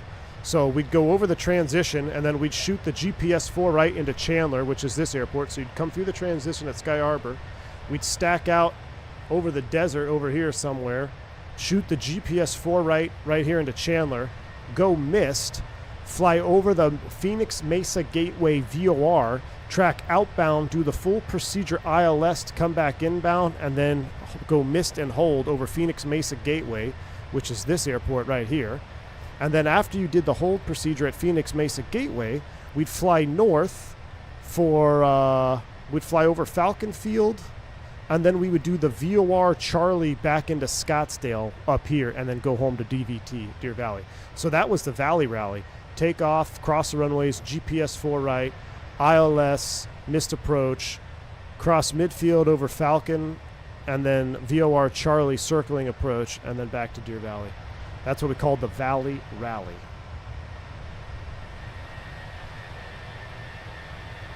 That's grown so much too. That's wild. First solo at CHA? CHA? What's CHA? Chandler? At Chandler? Nice. Fishing stream win. Oh yeah, the contrails, Turk. I know, dude. Listen, I'll take these contrails with wing flex. You can have your rigid wings and default contrails if it makes you feel better. All right, now further south, Casa Grande. Casa Grande is around here somewhere. CGZ Airport. I think it's further east. I don't think we'll see it. Where's Casa Grande? No, it should be. Oh, there it is, right there. So this is, I've talked about this, and I always, every time I fly over this airport, it's a reminder for you guys flying GA, you guys doing flight instruction, you guys doing flight training right now, the importance of radio calls. So quick story about Chandler, Arizona, or excuse me, Casa Grande, Arizona. We would fly down here, and this would be an airport, uncontrolled field, where we would do ILS practice approaches, and there would also be GPS approaches to the opposite end. The ILS came in from the west, the GPS came in from the east. Now, there's the Stanfield stack. There's a VOR that's out here somewhere. I want to say it's over here over one of these farm fields. And what we would do is we would stack up. Everybody would talk on the common traffic advisory frequency, and we would stack up 500 feet apart. And it would be very common to have 7, 8, 9, 10 planes, sometimes even more than that, all stacked 500 feet apart in the VOR, shooting approaches into Casa Grande. At the same time, you would have guys doing the GPS approach coming in opposite direction that would break off and go missed. So one day we're sitting there in the stack, and everyone's talking, everyone's communicating. It's just a normal day, flight training in Arizona. And this King Air, I want to say it was either a 200 or a 90. It came right through the stack, blasted right below me. We're stacked 500 feet apart, and no comms, no communication. This King Air comes right through the stack, right below us. They go straight in on the ILS approach, talking to nobody, no radio calls. So we're all talking on the radio, hey, there's an airplane inbound, look out. He's not talking to anybody. He's on short final to the runway. There's an Archer coming in on a practice approach the opposite direction. The King Air sees that aircraft, attempts to go around, loses an engine, VMC rolls and crashed right there on the runway. Just on the north side of the runway, crashed and burned. And I saw it all go down real time. But that's just a hard reminder that anytime you're out there doing training and you're going into an airport and there's a CTAF frequency, the importance of not just saying your position, but also listening to what's going on. So you got to be listening to who else is in the pattern, listening to what they're doing, so you can be set up. I believe this is Eloy. Is this Eloy? This is where I jumped out of an airplane. I did some parachuting. I don't think that's Eloy. Does Eloy have 3 runways? Where's my Arizona fans at? We find Eloy AZ here next. Let me see if I can look it up on the vertical stream.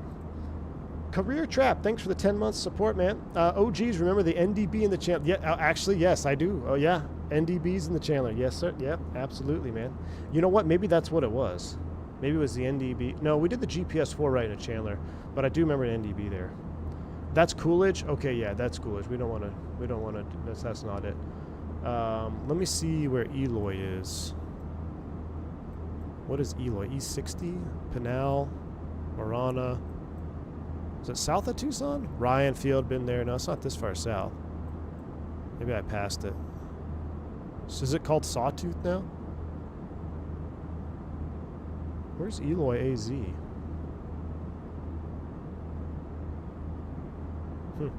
I don't know where it is. It's south of Casa Grande. I passed it. Oh, right there. Yeah, we're right on it. Shoot, it's right under the nose. It's right under the aircraft right now. First one to spot a runway gets a thumbs up. It's not this, is it? Oh, there it is, right there. Eloy. So that's Skydive Arizona. I jumped out there a couple times.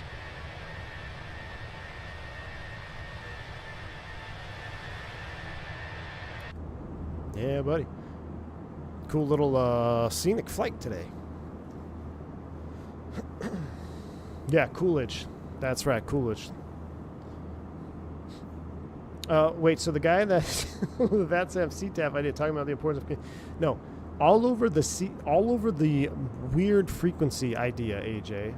I think having a just 22.8 for everything, unless it's a, you know, I think that I don't know why they had to change it. I think CTAF for airports when they're closed is dumb, because it's not CTAF, AJ. CTAF would be 22.8.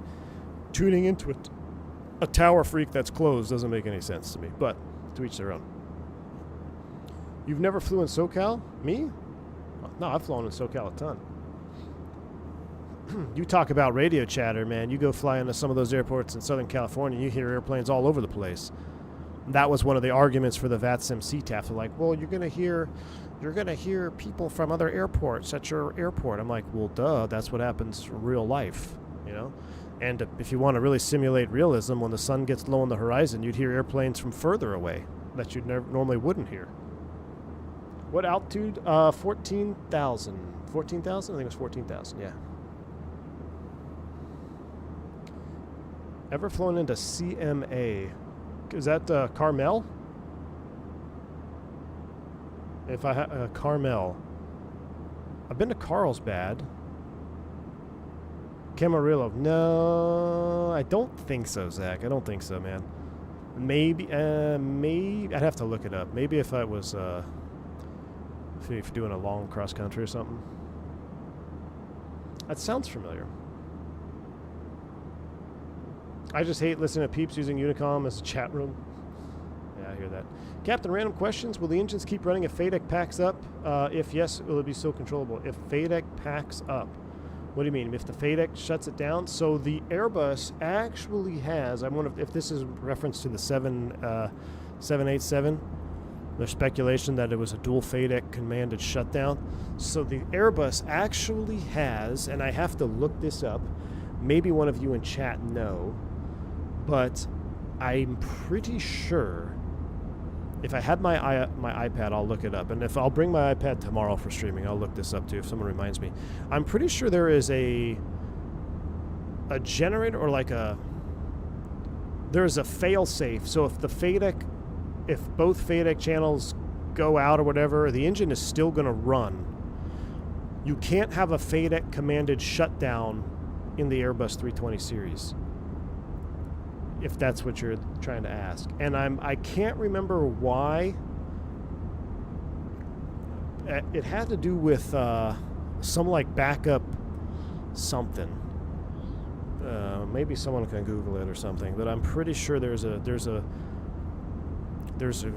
restriction from a dual FADEC shutdown on the Airbus. What's the procedure when both EFB freezes or stops working? I don't know, Davo. I've never had that.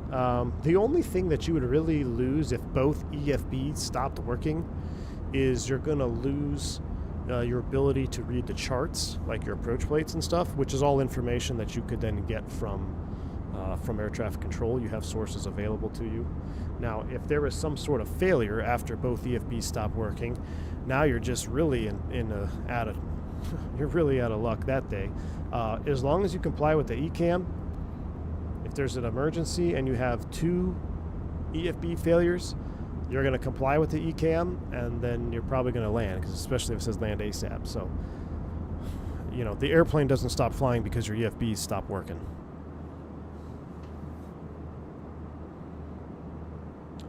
Yeah, the IDG, or the Permimatic Magnet Alternator. Yeah. JR Nam, what's up, man? From Texas. From Texas, man. It's a direct linkage of some sorts, yeah. How much does it cost to train as a pilot in the USA? Well, it really differs. And actually, someone in chat could probably answer, but it's probably a lot more now than it was when I trained, man. But it's probably cheaper than Europe. So.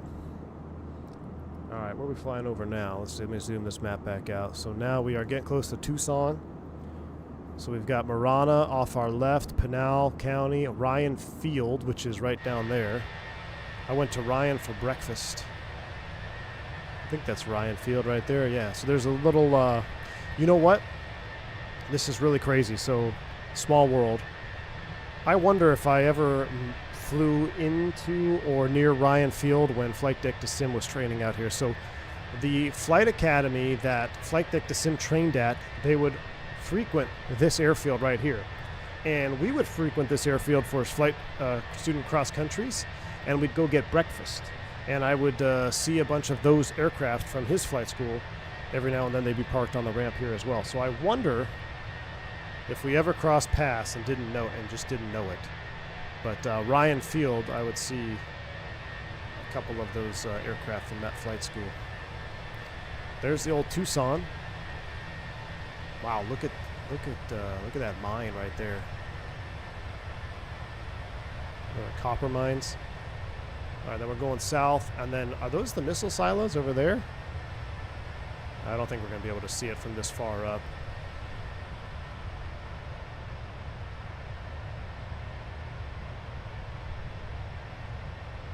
Just moved to Clearwater, looking into flight training out of St. Pete. Wish I would have done it at VYS in North Central Illinois. It's a lot less expensive there. Ooh. Yeah, but I think Cape Pi is St. Pete, right? Through Romeo Whiskey? Your weather's going to be there. Your weather's going to be a lot better there, I'm pretty sure.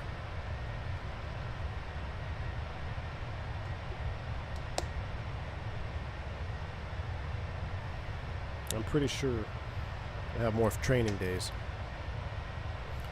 Let me see where I find this missile silo.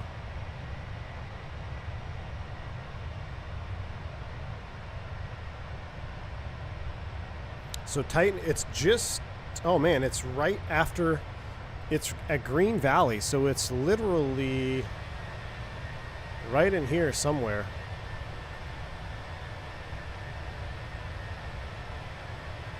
There's a museum down here somewhere with the missile silo. I just didn't know if it'd be viewable from, if there's anything visible.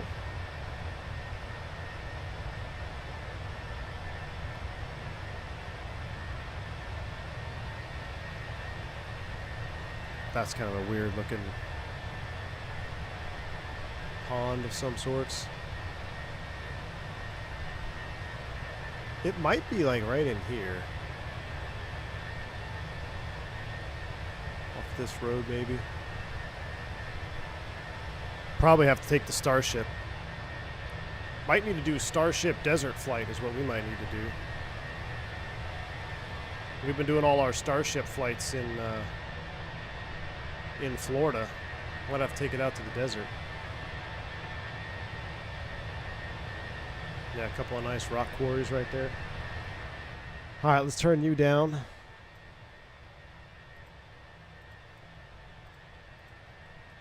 What do we got for tunes today, chat? What do we got for tunes today?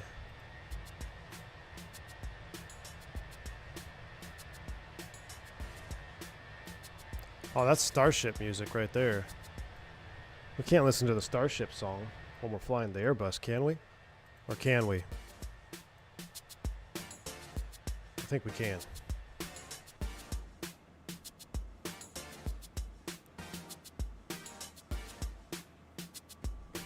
Zach Lewine, thanks for the 26 months support, man. Appreciate you. Fly into Camarillo sometime. Waypoint Cafe is amazing. I'll have to check it out, man. I'll have to check it out, dude.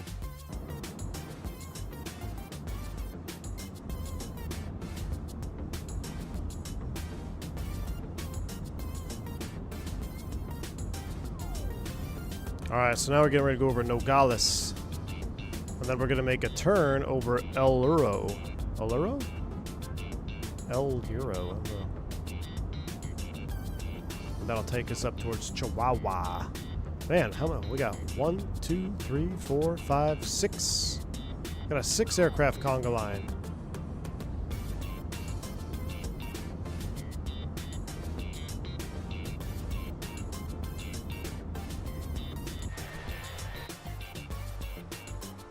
What's this company message?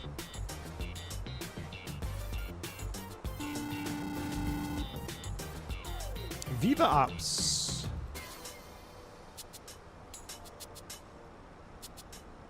Jump seat view. Love it. I bet you took your Mustang down the Firebird Park. Allegedly. Also went out to yeah, was it Firebird International Raceway? I think it was Firebird. I used to go to drag strip out there. I can't remember. No, I'm pretty sure the one I went to was West. Well, there's PIR. There's Phoenix and then Firebird. It might have been Firebird. It's been so long. Stalker AJ. Yeah, man. I used to run that thing down in the quarter. Friday night at the tracks, man. Did a lot of racing. My ETA is 2227Z.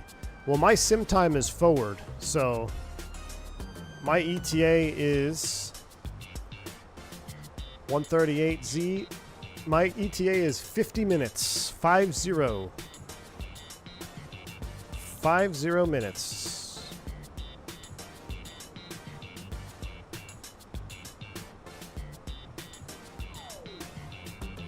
How's the FS Labs? Any benefits for the Phoenix? The only thing that I can see that's a benefit is that the file structure instructions for custom cabin announcements aren't as confusing. And you have an MEL tech log, which I think is pretty cool. I do like the way the FS Labs does that random failure situation. I do like that.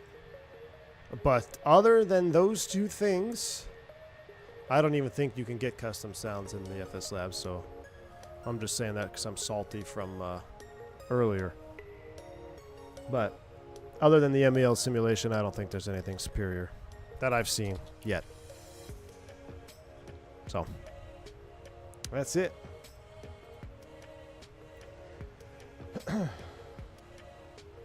Yeah, Zippy, they actually did work. They did work, yeah.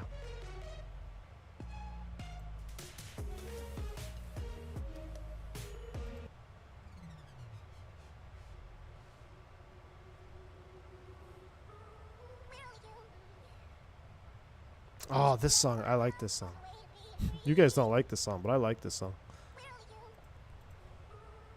Chipmunk song.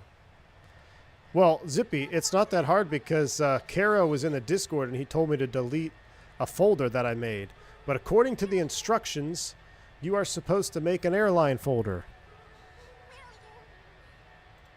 According to the instructions.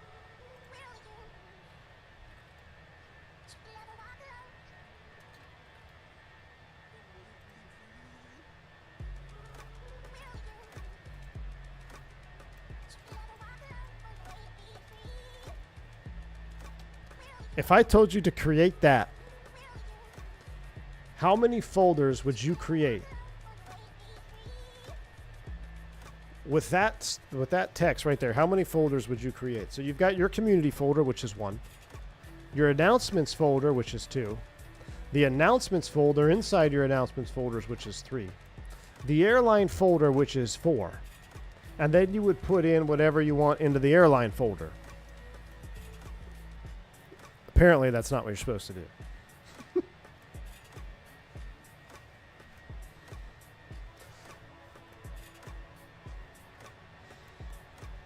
You know, this whole obsession with MEL's custom announcements and stuff is your fault for demanding working toilets after that Concorde flight. You know what, Team Vodka? I'm proud of it. We're holding devs to higher standards now. We need working toilets. We need MELs. Look, I doubt FS Labs watched or heard anything I said about MELs, but I do like their MEL simulation. I do. I think it's pretty neat. No toilet in the Starship, that is true. But when you develop an airplane that is the most advanced turboprop simulation with CRTs, HF, GNSS, nav, all this stuff, a side stick where you can pick VORs off the map and create a waypoint and flight plan with, if you create that, I'll pass on the toilet. I know, Steven, we're going to move the bar. We have working toilets, but now they won't implement sinks and soap. Exactly. If you're going to have a working toilet, you better have a working sink with disposable soap. That's for sure.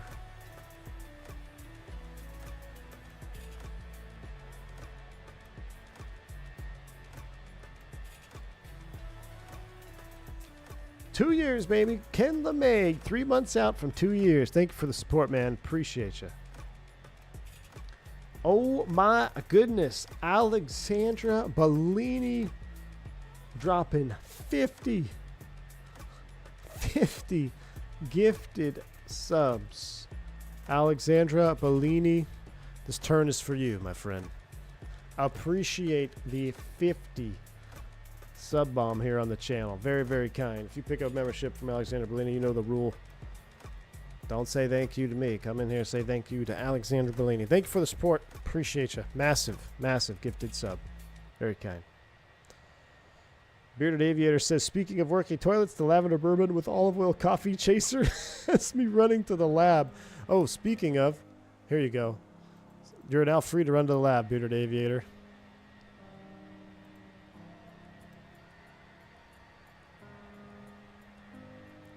I feel like this is a nice soundtrack for like going to sleep here.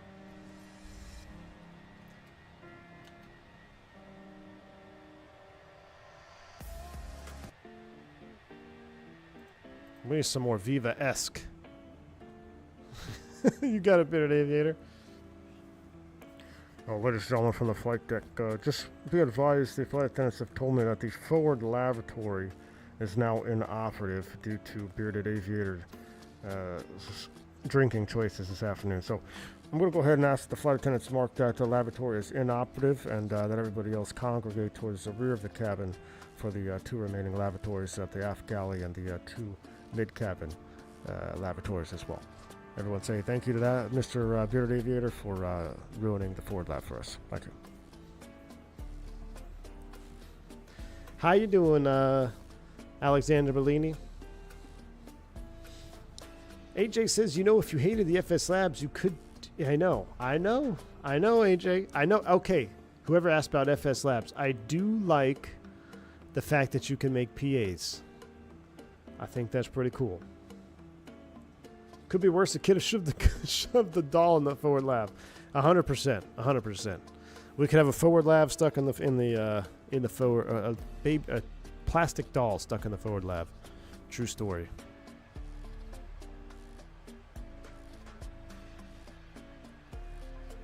Almost looks like X-plane scenery right now. We're in that weird time zone where it's like almost good lighting, but not.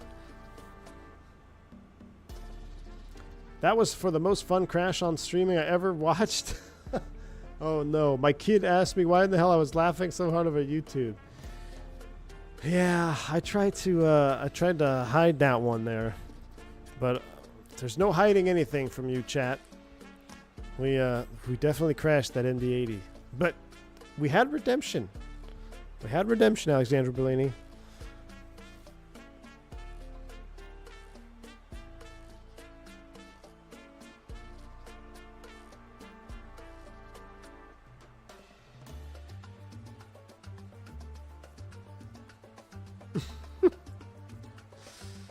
What's your worst lav issue story as a pilot? Well, what the chat is referring to is when we had a plastic doll shoved in the forward lav, which inopped the forward lav out over the friggin' waters route.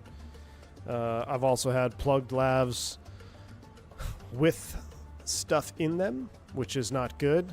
I watched the mechanic put gloves on all the way up to his shoulder, like a long-sleeved glove, to try to unplug something in the bottom of the lav, because the lav bowl was filled with brown water, and you could only imagine.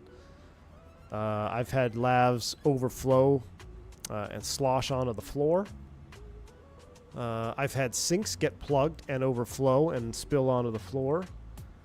For some reason, people like to throw up into the forward sink and instead of the toilet, and then guess what happens when you throw up in the forward sink is it doesn't drain, so now we've got a clogged sink drain with chunks in it.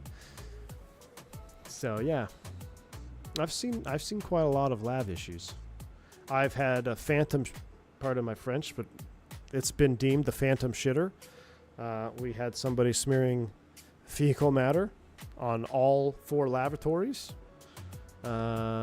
Not in the toilet, like on the walls. On the walls. I've had defecation in seats, defecation on the aisle. Yeah, it's about all I've seen with the lavatory stuff. I've had to claim, let's just say, we no longer fly to this particular destination, but there was this particular destination that I refused to do flights to. I had my experiences, and if I ever was on my schedule, I was not going to do it. So we no longer fly to that destination, so we're good. Key 6, 46 months support, man. Appreciate you. Says, but how many lav issues does the captain actually go hands-on to fix?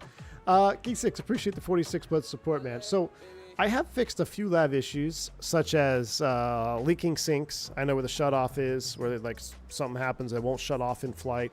There's a little shutoff valve that I can get access to and just turn it off. We've had doors where the flight attendant says they can't close certain doors, like under the sink, there's that door that won't close sometimes, and it's kind of tricky. I've had to go back there and close that for if the flight attendant hasn't experienced it before, doesn't know the tricks. But yeah, that's about it. That's about it. I don't mess with the lav. I landed from a flight once and found half an inch of toilet paper on the floor. What? Oh my gosh. Wow, Mickey G. It's funny, I just had to pay Roto-Rooter a couple $100 to fix plumbing issues in my house earlier today. Steven, how many squares are you using, man? You only need 2 squares at a time. You only need 2 squares at a time, man, unless you use like real cheap toilet paper. When you get in the 5090, man, I don't feel like I need it, to be honest with you. 2024 has been running so smooth on my end. I really don't feel like I need a 5090 anytime soon. But I won't turn down the opportunity if one arises where I could get a good one for MSRP. I'd probably pick it up. 2 squares of the Charmin Ultra Soft is plenty. Yes, sir. There are some very funny stories of hazing newbies into aviation back in the day. There was the classic melted chocolate in the toilet, and the maintenance captain and someone else lick and confirm, yep, it's poop. That's great, Gus. Oh my goodness.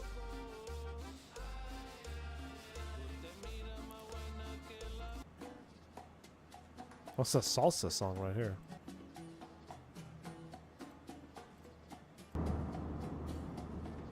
When I was in school, someone excused themselves into the soap dispenser. Eesh. What the hell does 2 squares clean? We don't need to go down this conversation. 2 squares at a time. There was ½ inch of toilet juice in the lab, not paper. Oh my goodness. That's not good. Oh, so there's been plenty of blue juice pranks. I've seen the blue juice pranks before. For those unfamiliar, like on corporate jets, the 145 is a toilet, but doing some ramp stuff and of course flying the citation around. You know, we had the honey pots with blue juice in them, and that stuff stains everything. So there's plenty of blue juice pranks out there. Seen a couple of those. Oh, I said paper instead of juice. I misread your comment. A ½ inch of toilet juice on the floor. Oh my goodness, Mickey G. Okay, well, I officially am disgusted. I liked my version better. Last time I send you deer pics. My father used to ask a new flight attendant to go to another airplane with the ice bucket because the skiff was requiring they were out. Yeah, flight attendant pranks are great, dude. I used to do a ton of flight attendant pranks, but now you can't do flight attendant pranks, man. Everyone gets all pissed off and they complain to HR. Yeah, we do the air quality. The air quality one is famous. The dollar dispenser. So, I had a new flight attendant, and we're like, yeah, we're just printing money up here out of the printer. She's like, what? I'm like, yeah. So we had. She didn't believe us, right? Which. True, it doesn't print money, but I had the FO actually, he rigged it so you could have, it was a dollar bill that was stuck to the roll, so when you hit the slew, it actually pushed the dollar bill up.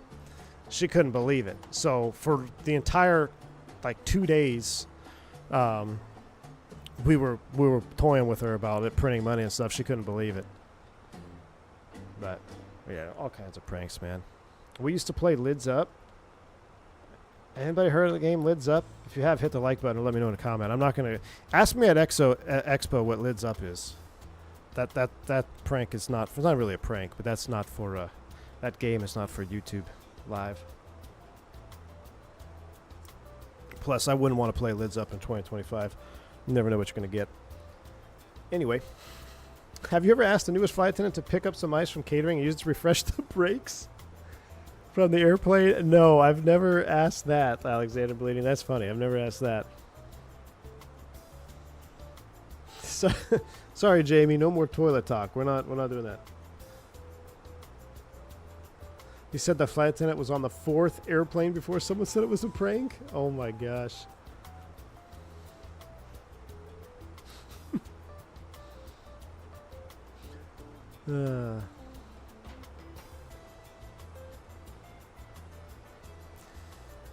Did you fly the 172 when you were in training? If so, what did you love most about it? Yes, I did fly the 172 when I was in flight training. I don't know if I loved anything about the 172, to be honest with you. I always thought the 172 was lame because it was a high wing, and I thought real airplanes were low wings. But the 172,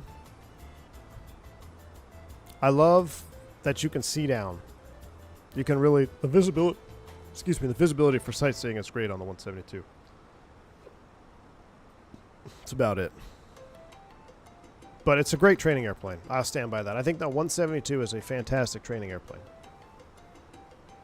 We used to make new grocery clerks shake up the salad dressing on the shelf because people were complaining that the Italian dressing was separating. That's funny, Tyson. Chris Duper says, I remember one dude who got completely drenched with blue and poop juice in Vegas, never came back after that. I don't blame him, Chris Duper. I don't blame him. Easter says, I wish I was in the U.S. to come to Expo. Yeah, man. It's my first one. I'm kind of excited. We'll see what's going on. In the service industry, we've got a few new servers to stir the ice in the ice maker so the ice on the bottom can get stale.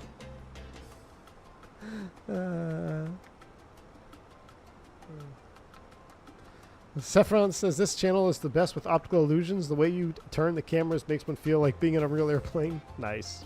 That's what I'm going for.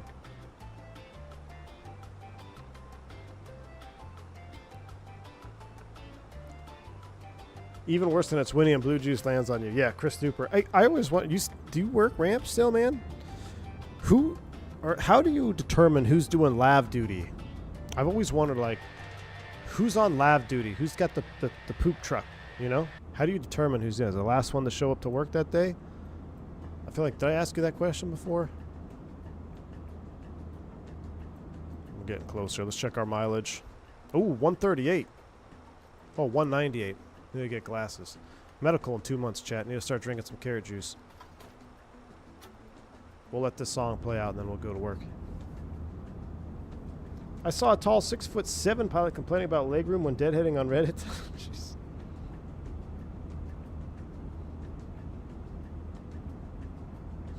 V1 lab simulations. V1 lab simulations. Oh, you're at DCA? Dang, dude. Gus started descent, 20 minutes remaining. Make sure your terrain push button is on, Gus. We don't want to have any mountains, you know, jumping out at you.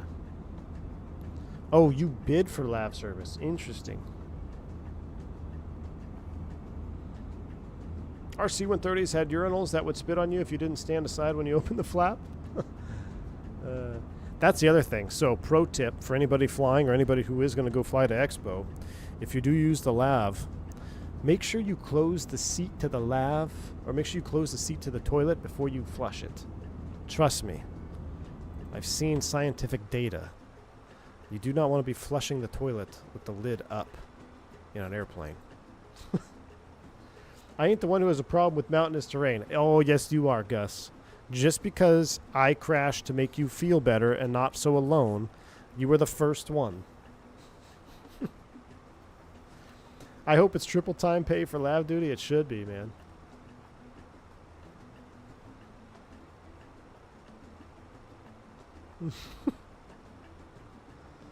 I'm 6'4", 230, and I can barely fit into economy. Yeah.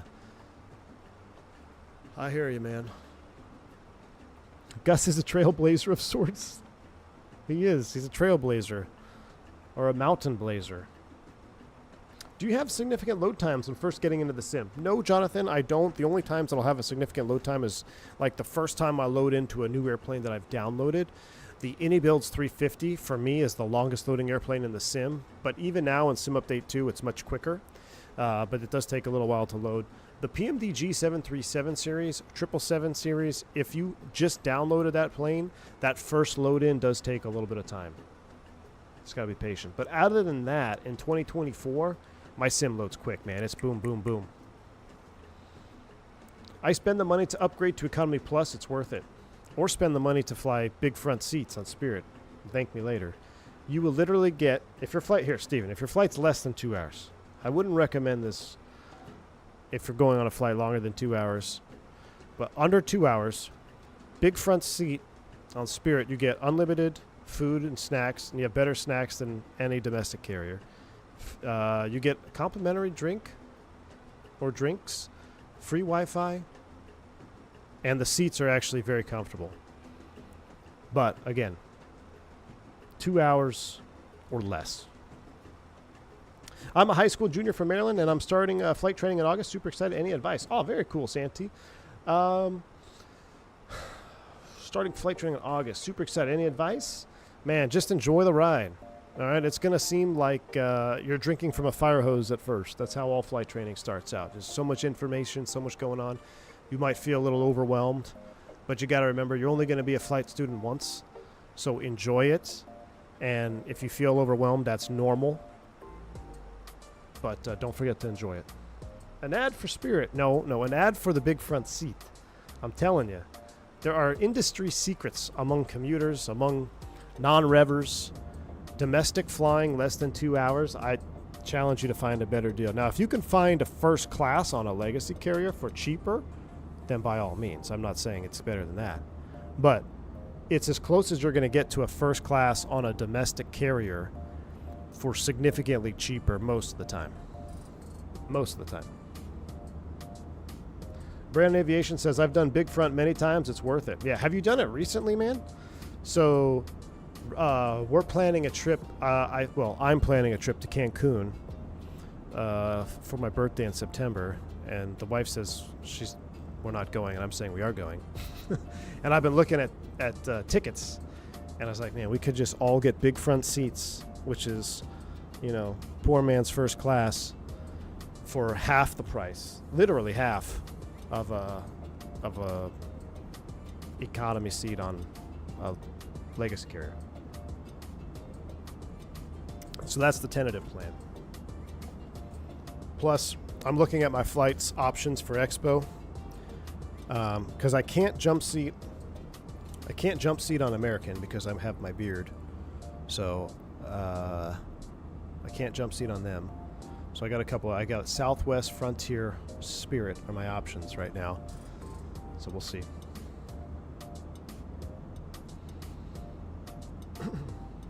Zach says, I flew big front seat on Spirit once, and honestly, it was great. Nice, man. Well, recently, they just changed all of their in-flight like snacks and stuff. And from what I have been told, it's pretty good.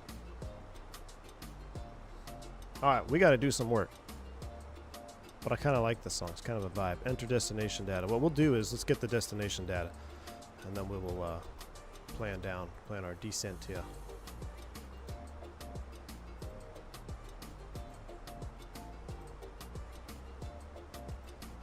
All right, Chihuahua 080 10 miles. Gus, what runway you landing on? Ooh, broken 7. Very cool. So we got a little bit of cloud action down there. 080 at 8. So what runway are we landing on? Gus is landing 18 left. Okay. R&P, yes please. VOR Zulu, no, let's do an R&P. Let's make Turkarian weep on this. Let's run this as an FLS approach. We'll do an FLS. FLS, yes please. So where's Turkarian at with his rigid wing flexed airplane? We're going to do R&P 18 left. Now let's mute the music and let's go to work.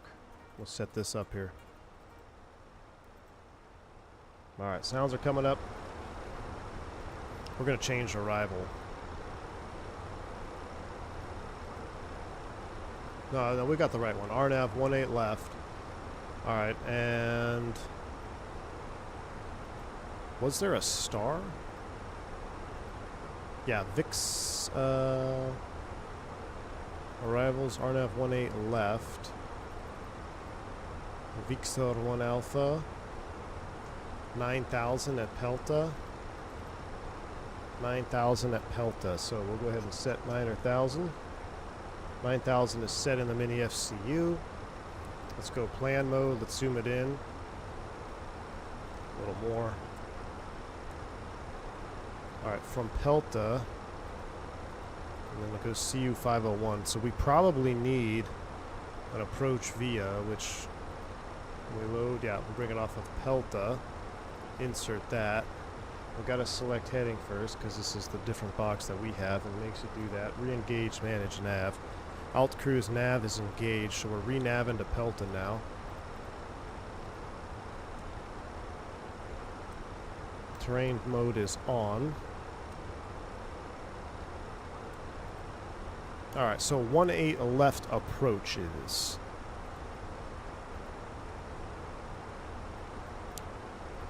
Alright, this is LNAV only, but we'll shoot it as... oh, so it's LNAV only with an MDA. So... yeah, we'll still run it like an FLS, right? I don't see why we can't. But we'll have 50, 60 plus 50. We'll call it 5110. 5110. 080. at 8. Temperature.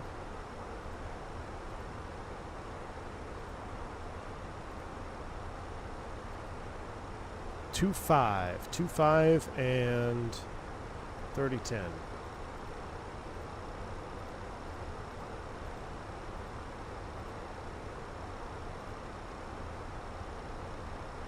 All right, so glide slope selected. We're going to keep that. So we'll run this as an FLS approach. We'll get our LS push buttons on. We have 9,000 set. Minimum's 5110 set. Auto brakes will be manual. Auto brakes off. Full flaps. Terrain mode is on to mitigate the terrain. And look at this. That's a beautiful sight right there coming in Chihuahua.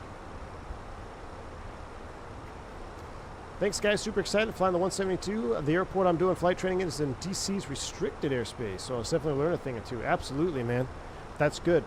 I always think it's more beneficial to flight train, at least for your private pilot, at a very busy airport, because when you train at busy airspace, you grow confidence in busy airspace, and it's not like, okay, you're working on your commercial pilot rating now and you haven't gone anywhere other than a class Delta.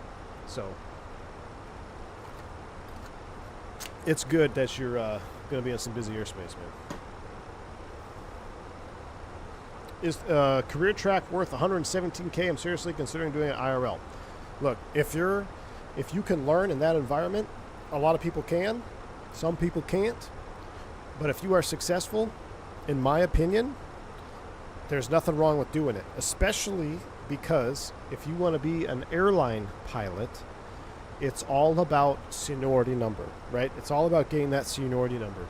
Once you get it, you're locked in. You're good to go. So getting that seniority number as quick as possible is going to be more beneficial to you. But not everybody can, A, afford a career track style of training, B, learn from that style of training, C,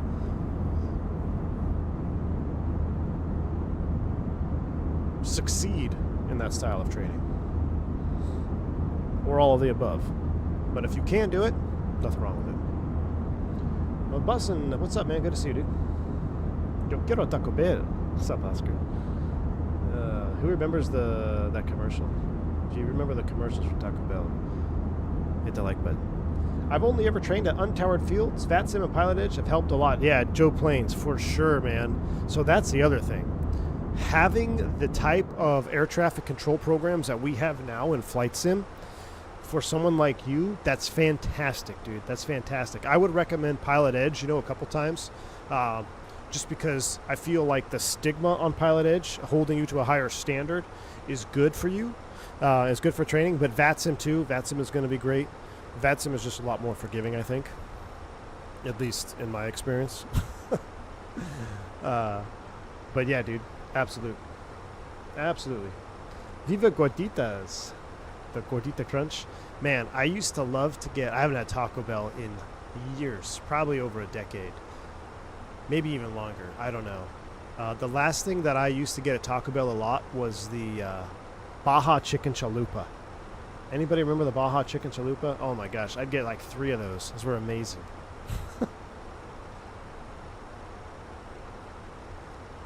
Coors Light and Twins commercials? Anyone? Oh yeah, Tyson.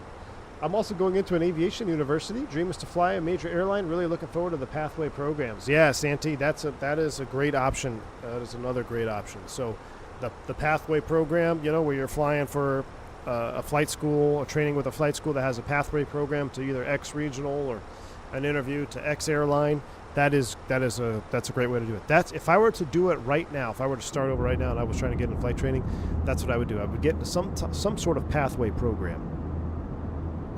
Cinnabon Delights was my Taco Bell go-to. Oh, Mickey G. Does Gordita means fat girl Mexico? Really? Gordita? Does it really? Cheesy Gordita Crunch. My goodness. I had Villa Grande for lunch. Fantastic. I had the what did I have? What was that burrito called? Pablo Grande. something. It was delicious though. Poblano something. Had the poblano peppers, obviously the rice, cheese, fajita.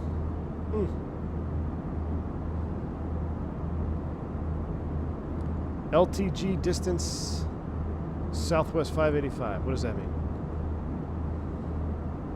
V1 buys 3 Igloo food. Gonna get me in trouble, man. They're called tortas now? Really? Santee, Florida Tech? So I actually looked at Florida Tech. It's funny, man. I was gonna go to Florida Tech. FIT. Florida Institute of Technology. Oh, are you talking about Florida? Is it different than Florida? FIT? I was going to FIT. Florida Institute of Technology. I got 2 good friends that went there. Both at JetBlue now. The TCU is exactly over the FAF. Really?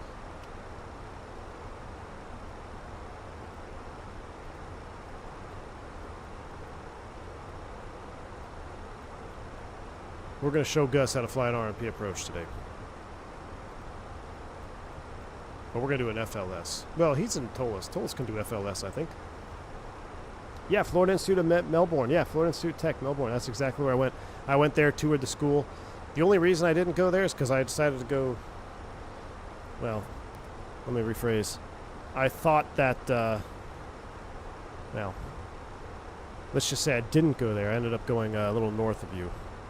A little place called Daytona Beach. I did my first cross... Yeah, of course. Me too. Key 6, the Melbourne Milk Run, man. That's what I did. My first cross country was Daytona Beach to Melbourne. Yes, sir.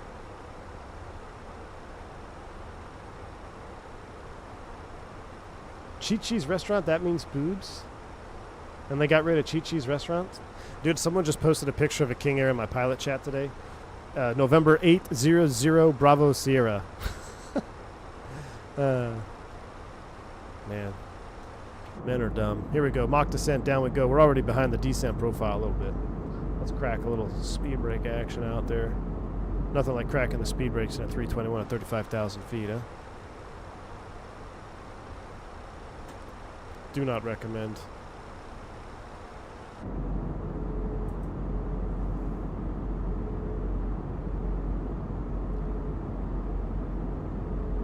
My first cross country was Ormond Beach to St. Augustine. Nice. Where was my first? I think my first solo was Ormond Beach, Matthew. I'm pretty sure it was Ormond Beach. Ah, was it the one where you come in over the road? Well, that really narrows it down, huh? Oh, you fly over the road on final. I want to say Ormond Beach was my first solo. I'd have to look at my logbook.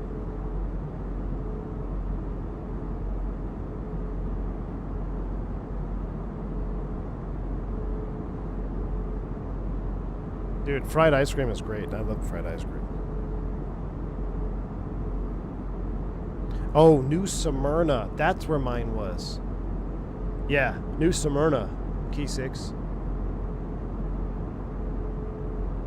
215 Sierra Alpha, Piper 28 at Ormond Beach Aviation. Nice, dude. You remember it? Man, I must be a fake pilot. I don't remember. I don't remember my first solo. I don't remember where it was. I think it was New Smyrna, though. We're still a little bit high on the path here. Ooh, look at that VLS shooting up. That's why you don't. That's why you don't grab that speed brake 30,000 feet. We're gonna crack it a little bit. We're trying to catch up on it. Here we go. Down we go. Career Ocean. You just graduated from there. Nice, man. Welcome on board. You instructing or you doing flying stuff?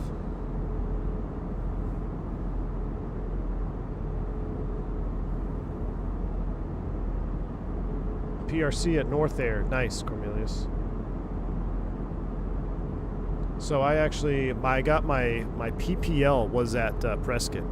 My first solo was in Daytona Beach, and then I was I was in Prescott for my PPL check ride. Then my first flight, I do remember my first flight though. My first flight after getting my PPL, I took my dad to get pie in Payson, Arizona. We went from Prescott to Payson. And I ended up doing a low pass because I chose the wrong runway for landing. I flipped the winds in my mind. I was like, oh, the winds are 270 at 15, wherever they were. I'm like, yeah. And then I'm on final, and I'm like, this doesn't feel right. 15 knot tailwind. I'm like, oh yeah, doing a low pass, an inspection pass. That'll open a can of worms. All right, we're trying to catch up to this thing. I'll tell you what we're gonna do. We're gonna do this. And then we're going to do this. We're going to go open descent. We're going to run the speed up. I don't know why our descent speed is so slow. That's what's killing us here. Why is it 250? Did we not adjust that? Perf. 250 in the descent? No siree. This will help pick it up here. Down to we'll do 335. It seems pretty smooth. Seatbelt sight's coming on. Just down we go. Is there a maximum deployment speed for speed brakes? Nope. There's no maximum deployment speed. However, up at altitude, you got to be very, very careful.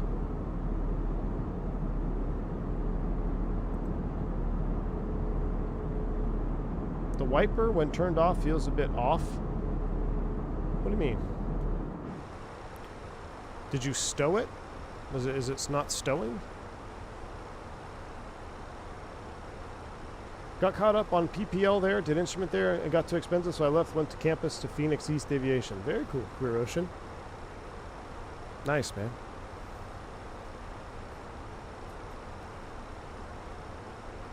My radio comms on the Phoenix 321 on VATSIM don't seem to be working. When I tune a certain frequency, it changes when I try to talk on V-Pilot. Any tips?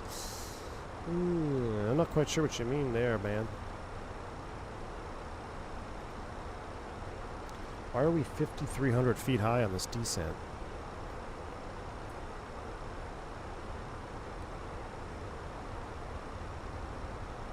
Will be landing. Please return to your seat and ensure Canadian, my man. What's going on, dude? Long time no see. How you been, bud? compartment. If your window shade is drawn, please open it now. All hand luggage must be restowed under the seat in front of you or in the overhead bins. Anchor's out. Devices larger than an electronic tag. Oh, that looks amazing, though. Look at those clouds. Nice white, fluffy clouds. Passing through to complete Beautiful. a final check of the cabin. Please take a moment to check your seat and seat pocket for any unwanted items and pass them to the crew.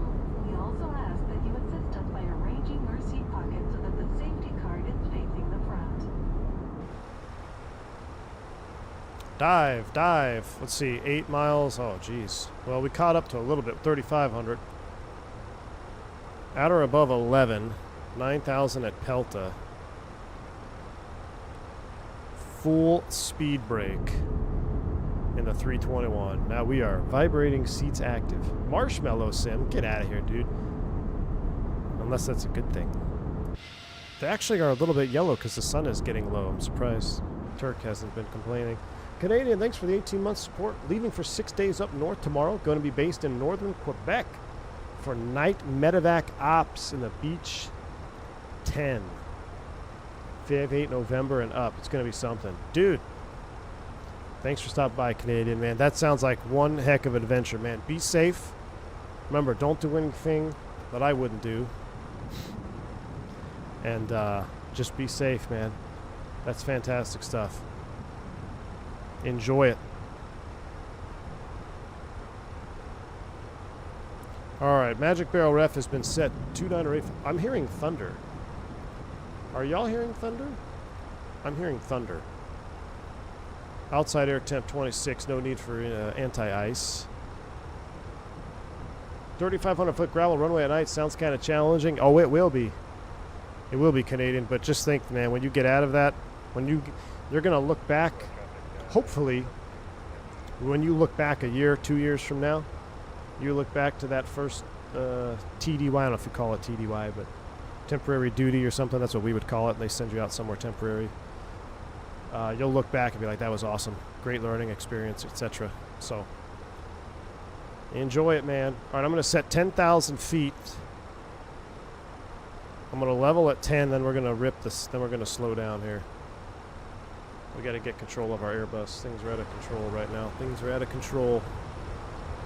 Roll that speed back before the engine speeds up. Let's come all the way back to 210. We're level, full speed brakes. Flight attendants, please prepare for landing. Get our Chinese speed brakes out. Echo, River Fort, clear 36 left. Chihuahua traffic, Viva 357 out of 10,000 feet. We're getting ready to shoot the RNAV 18 left from Charlie Uniform 504 inbound. Chihuahua traffic. Good luck, we're all counting them. Hey, I'm just glad you didn't hit the mountain, boss.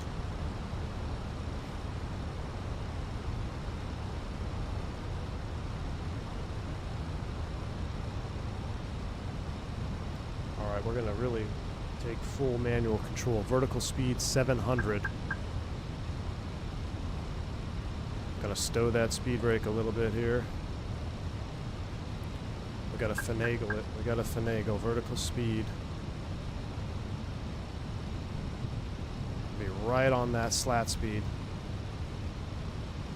Traffic Delta 24 heavy, departing runway 18 left. Right there. There's not much we can do. Slats out. Now get that speed brake out to really start pulling that speed back. We're gonna be too high. How did we overshoot this like that?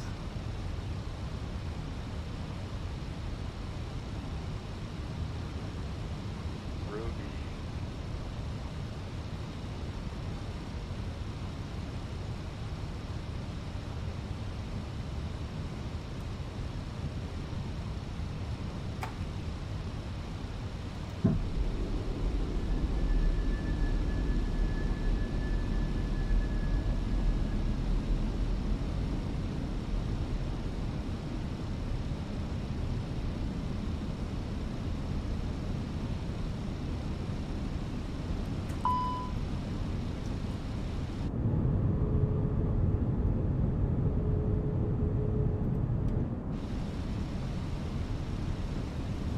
We're gonna go miss, chat. There's no way. There's no way. FAF 6440, that's it. There's no way we're gonna be stable. Well, chat, we're going around.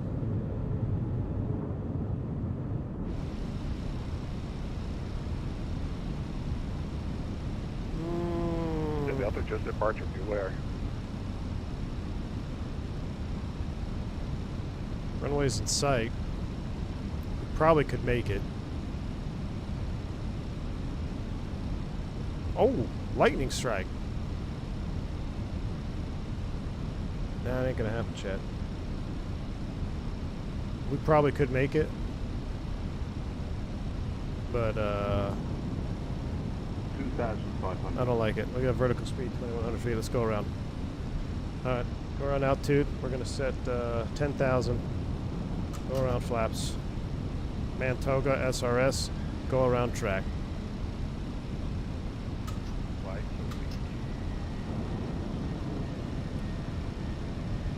Flaps 3, positive rate, gear up. Control traffic, got Viva 357 going around off 18 left. Jeez.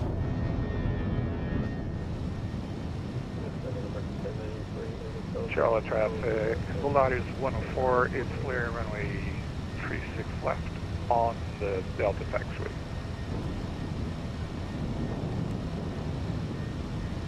Alright, let's go ahead and pull for open. We're going to clean this up here. Thrust climb, open climb, flaps 1, speed checks. Flaps 1.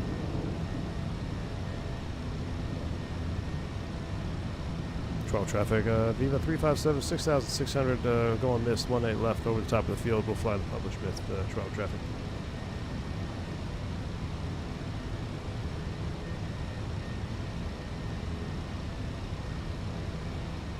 Man, look at that climb perf. Look at that climb perf. What is our weight? 172. Yeah, we are kind of heavy. Here comes S speed. So the go around is missed. Climbing right to Pelta. Hold at 9,000. We'll actually set 9,000 blue. There's S speed. Flaps are up. Slats are coming in. This will help get us some perf here. Wow, look at that thunderstorm out off the right. There's lightning coming out of that one. Bill's Mafia. Man, it's funny you said that. My mind was right there too. All right. We're looking good at some point.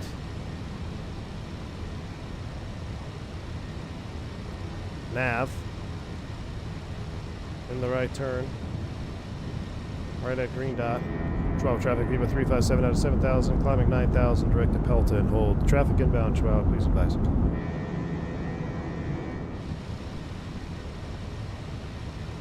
Hovering right on that green dot. Let's go ahead and manage the speed. Select 240. Speed alt star. What is that? 225 plus 10 plus 20. 245.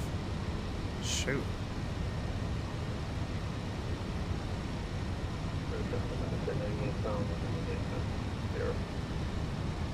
So now the problem with Pelta is there's going to be guys inbound at Pelta. So we're going to hold, we got to make sure our announcements are known here. Let's go flight plan. And we're going direct to Pelta. Insert that.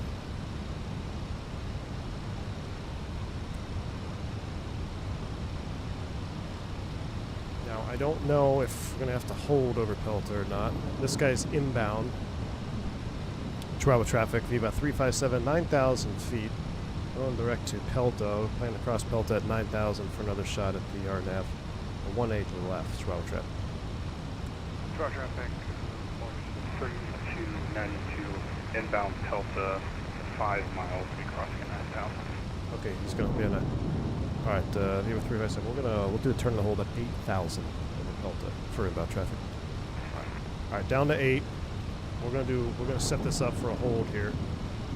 So Pelta, hold, right turns. We'll just do the computed hold actually. So we'll do the computed hold. We'll insert that. That's not right. It should be inbound 093.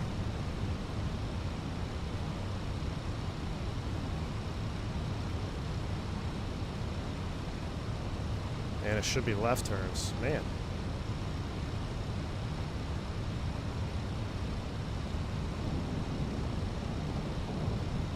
093 inbound left turns. All right, down to 8,000. We're looking good. Well, ladies and gentlemen, from the flight deck here, just apologize for the slight delay here. It appears to be the Viva Airbus that landed in front of us. They left some parts of their landing gear on the runway. So they got some airport vehicles out there right now that are just doing a runway inspection to make sure all that debris has been cleaned up. Once that debris has been cleaned up, we'll be inbound for a second approach. Do apologize for the slight delay. We'll be on the ground here about 10-15 minutes. All right, let's try this again. 8,000. We'll probably end up doing one turn in the hold, and then we'll be inbound.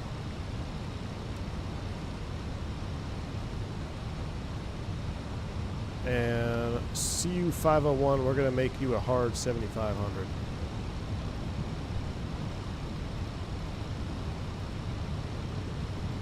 That's what we're gonna do. All right. Man, there's some thunderstorms in the air. Look at that. My goodness. I wish we were in Sim Update 3 because I heard the thunderstorms in Sim Update 3 are insane. All right, so let's do our after takeoff checklist. Gears up, flaps up, we'll reconfigure. We need to recycle the box. We'll come down here. We'll reactivate the approach phase. We'll reactivate it. We can disarm the approach. Uh-oh, what do they need? Yes? The cabin is now secure for landing. Roger. All right, cabin is now secured for landing. So I was super concerned about that on my first approach. That's why I went around. Terrain ahead. What? Chihuahua traffic, Terrain check. Force, 3292, turning Wow. final. Terrain 18 ahead. left. Control. That's pretty cool. Magic Bear ref update. We're supposed to be at 9,000, but there's traffic crossing at 9, so we are doing an unauthorized low orbit at 8,000.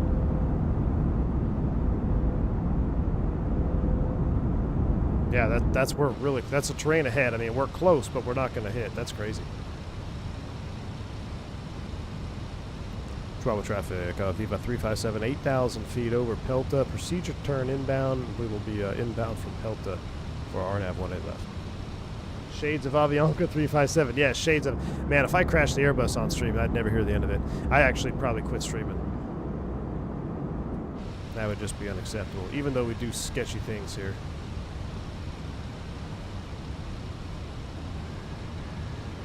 Especially with this wind and terrain, thunderstorm activity going on here. Go ahead and get our sunshades up for the feds. Cornelius Nimbus dropping 10 gifted subs. My man, appreciate you. Thank you for the 10 gifted sub bomb. Very kind of you, sir. Very kind.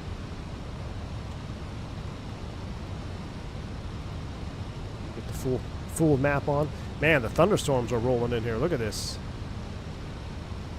Water's in the house. Water, how you been, man? You're alive. Thought you're gone, man. Welcome back.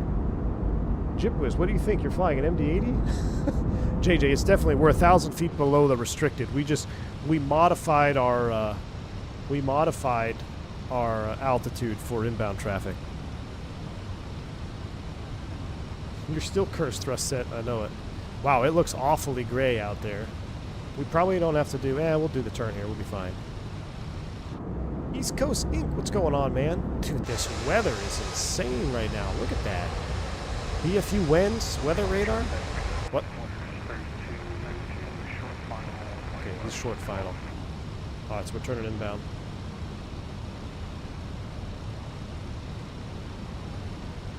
You know what? It could be remnants of Eric Iglufu. Captain Jeeb, I don't know if it's... I don't know.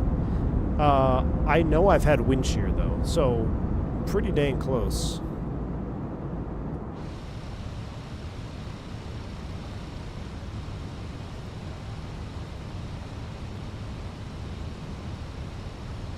Landing weight is, should run some landing data, 171.6.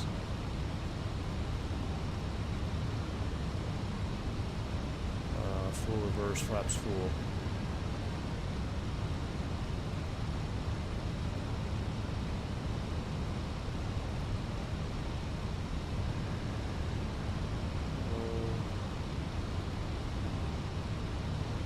Is it not calculating?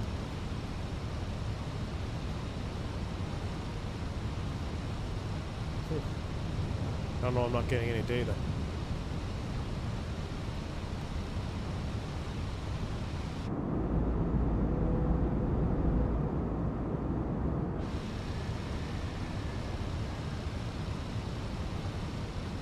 Alright, Pelta 9000 inbound will clear the approach. So, flight plan, immediate exit, inbound we go.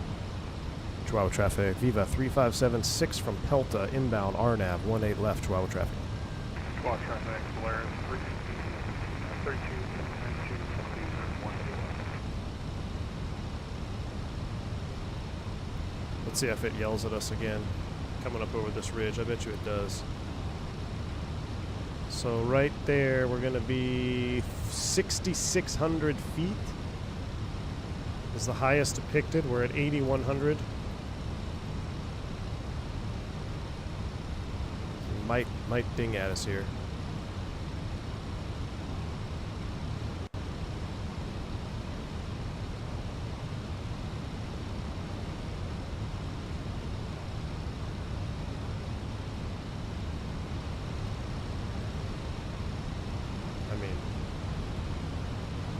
That looks awesome. I mean, we hit it right when there's the freaking thunderstorm.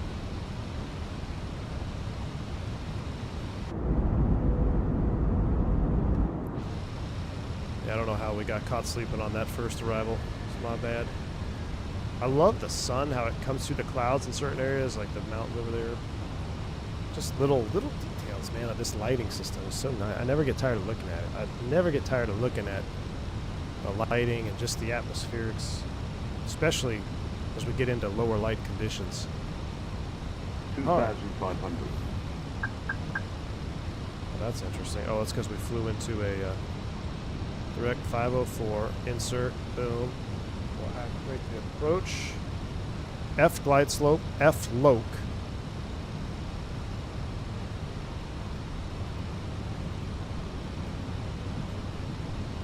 And we'll set 7,500 just for right now. 7500 is set. F glide slope, F float captured. Come back to 180. Lights are still on. We're reactivated in the box. We're looking good. Oh, flight recorder.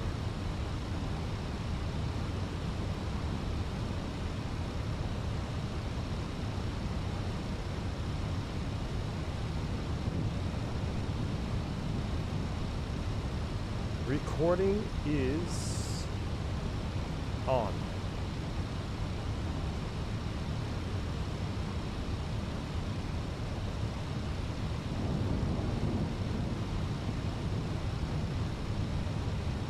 We're doing LNAV nins. We're 5110.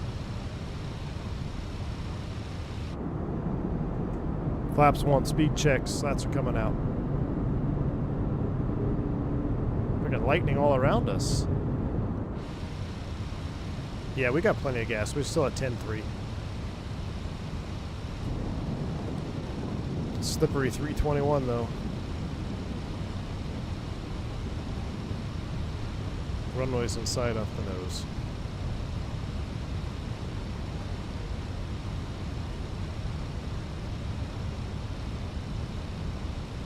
F slope, F slope.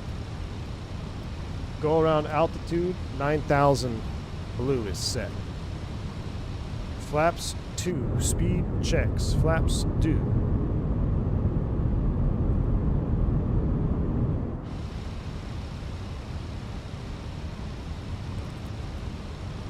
Manage speed, gear down.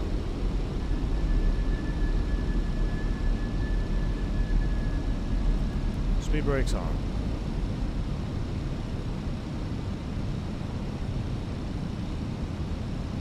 VFE next, minus 10, flaps 3.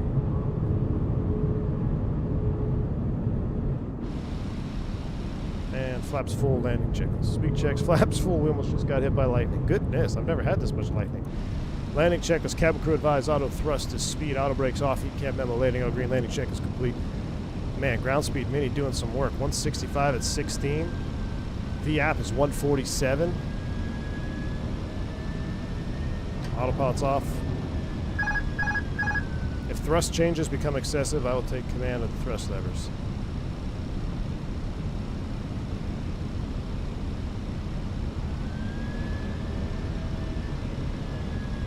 Those winds are shifting. My goodness. Alright, you're done auto thrust. Auto thrust off. That's me. I have the thrust levers. Minimum. Landing. Alright, let's go. Flight director's off. Give me the bird. Oh, it's... No, I don't want expedite climb. No, I thought that was my flight director's off. Oh my goodness.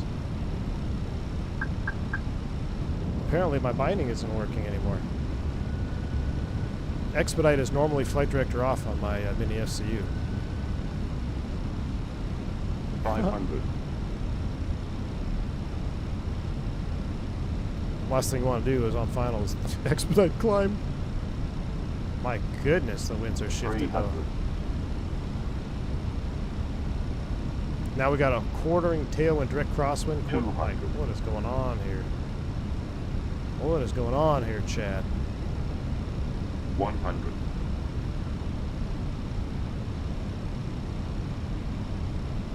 Fifty, 40, 30, 20, retard. 5. Spoilers. Reverse screen.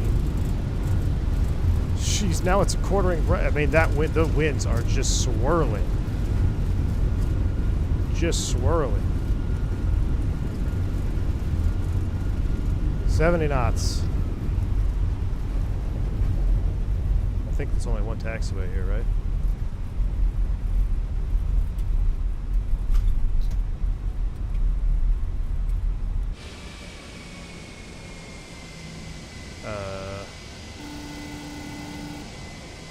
What is that? What in tarnation? Do we go down it or do we back taxi?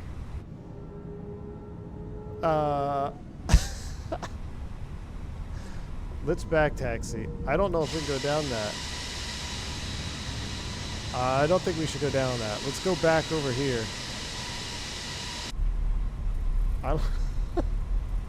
We've been adoboed. Look at the sky colors, though.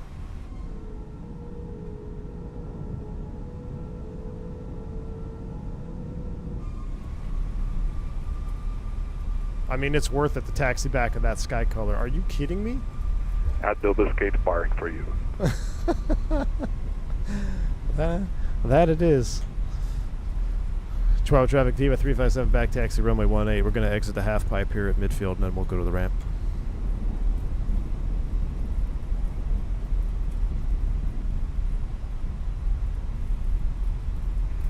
Nothing less than a 900 for me, okay? That sky, though, is insane. Look at those three airplanes. I mean, that's cool, though. Seeing the Southwest, couple of Vivas. That's a screenshot right there. Man, I almost hit screenshot right when the lightning hit. That is stunning. I'm a ramper at Denver while I wait for a DPE date for my CFI. Viva brings in 321s from Chihuahua. They have some crazy liveries. Nice, man. Man, Chihuahua to Denver, that's a nice little flight. I think it's real life, Chad. I think that looked like real life. All right, we're going to cross the runway here. We're still configured. We still got all our lights on. I wish Adobo was going to be at the expo because I'd ask him, who thought it would be a good idea to put taxiway lights on the taxiways that you cross over? Anyway. Chihuahua traffic. Viva 357 crossing 23 and 18 right to the ramp. Be Chihuahua traffic. Man, we're crossing all the runways. Crossing all the runways. Oh my gosh, I've been recording this whole time. I don't want that.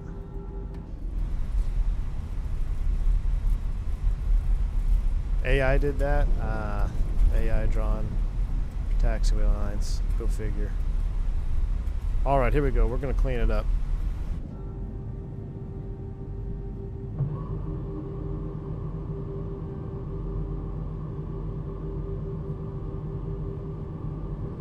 Estimados pasajeros, por su propia seguridad, les solicitamos permanecer sentados hasta que el avión se haya detenido. Alright, we'll take it right up here to the gate. Capitán, apague la señal de abrochar sus cinturones. Les recordamos tener cuidado al abrir los compartimentos superiores y se...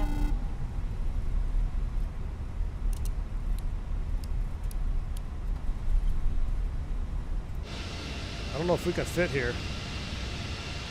We're going to do it.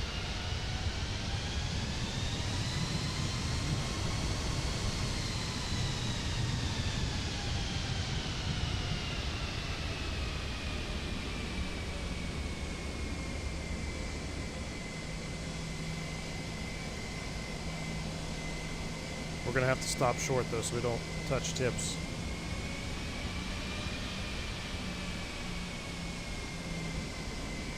Because we will, right? Oh my gosh. I'm cheating. Look at me cheating to the left, to the right, though. Just enough. I should have stayed on the line. I think we would have been fine. That is a tight... Erp. Would we have touched? I think we would have touched if I was centered up. My goodness. Just no eye contact.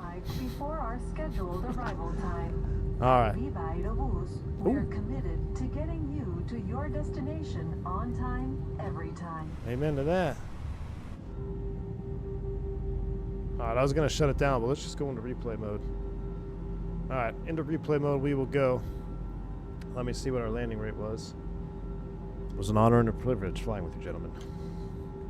If I go to end flight,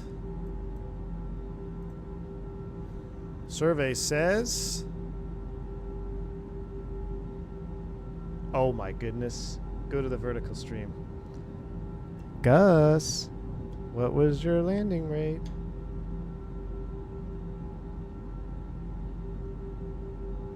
Who's ready for this? Landing rate, chat, 15.5 feet per minute. 15.5, 0.98 Gs. Rumor has it, we're still floating down the runway. 15.5 on the landing rate. at less than 1G. Goated. Goated. All right, let's do replay. We're going to disconnect. Replay's up. Oh, I forgot to turn the lights on before hitting replay. Hold on, pause replay. Lights on, resume replay. Ah. That's fine, we'll just have to listen to it clicking for a minute. Let's run it forward, get it loaded up. Yeah, Bill's Mafia, these conditions, we got thunderstorms all over the area, man. Less than 1G is possible? Listen, guys, I'm not arguing about the G's. But 15.5 feet per minute, that might be a record for me in the Fenix. 15.5.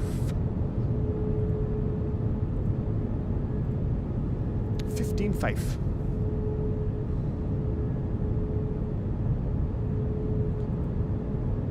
Take a look at it, and then we'll get sail running, and then sail she wrote.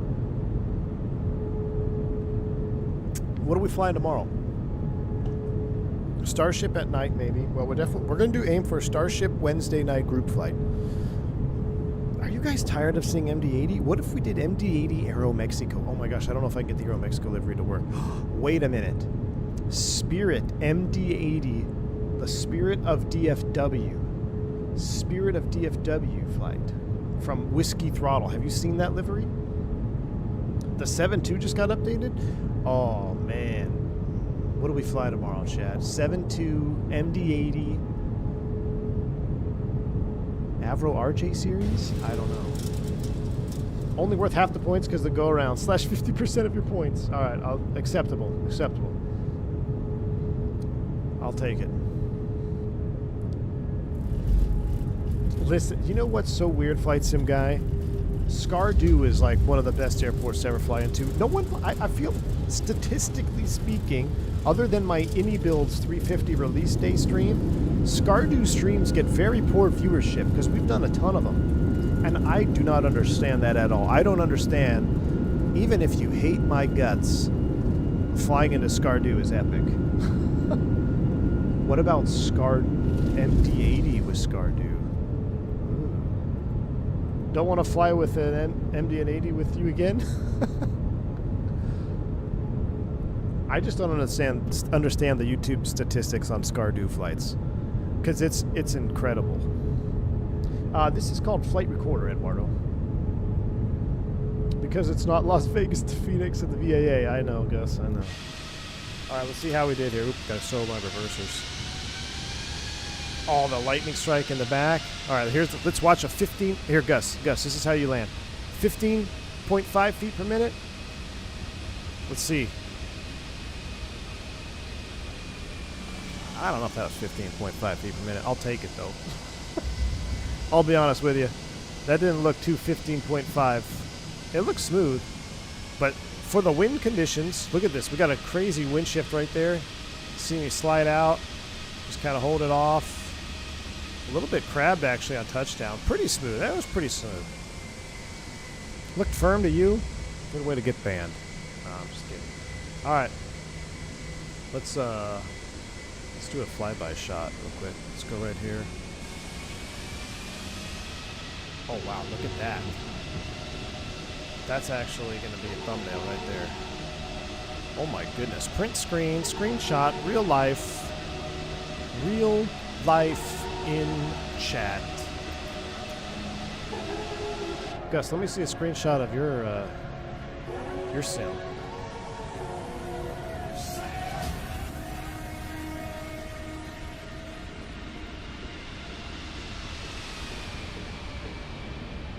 Oh, we touched down way down here, actually. Oh, that actually looked pretty greasy. Come on. Watch it from this angle. I'll slow it down, too. That actually looked pretty greasy. Because we were so low, we just like, it just kind of, the runway just came up and met us. I don't know. I can pause, half speed, wind just a little bit. Zoom in. Oh man, I don't know.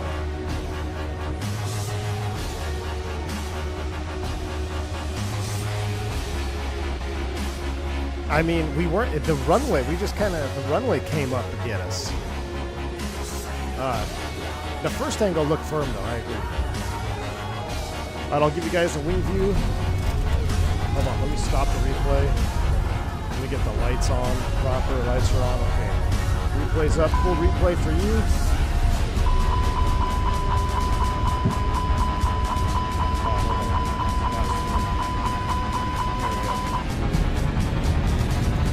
Watch the full replay going into Chihuahua. I had a lot of fun on this flight. It's good to be back in the Phoenix. Mike, take it easy, my man. Virtual flight diaries with the 50 massive gifted subs. AJ Fudari with the $3 super chats. Appreciate you. I missed your last one too. Maybe you can ask X-Plane how to have good defaults. Show me some screenshots of your X-Plane Chihuahua, then we'll talk. Cornelius Nimbus dropping the gifted subs as well. Appreciate all of the support. And Virtual Flight Diaries dropping 20. Appreciate you. Mad Dog Sim. Flight 477. Captain Sim. Eastern T3 as well. You guys have all been fantastic. I had a lot of fun. It's good to be back. Knock the rust off. Long weekend. It's Flight Sim content all the way into Flight Sim Expo. So I will see y'all tomorrow. Look for a poll. It's either going to be 727 or MD-80 or both, and Starship on Wednesday. We shall see. Until then, enjoy this landing, Chihuahua. Stay safe, stay healthy on V1. Soup!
One thousand.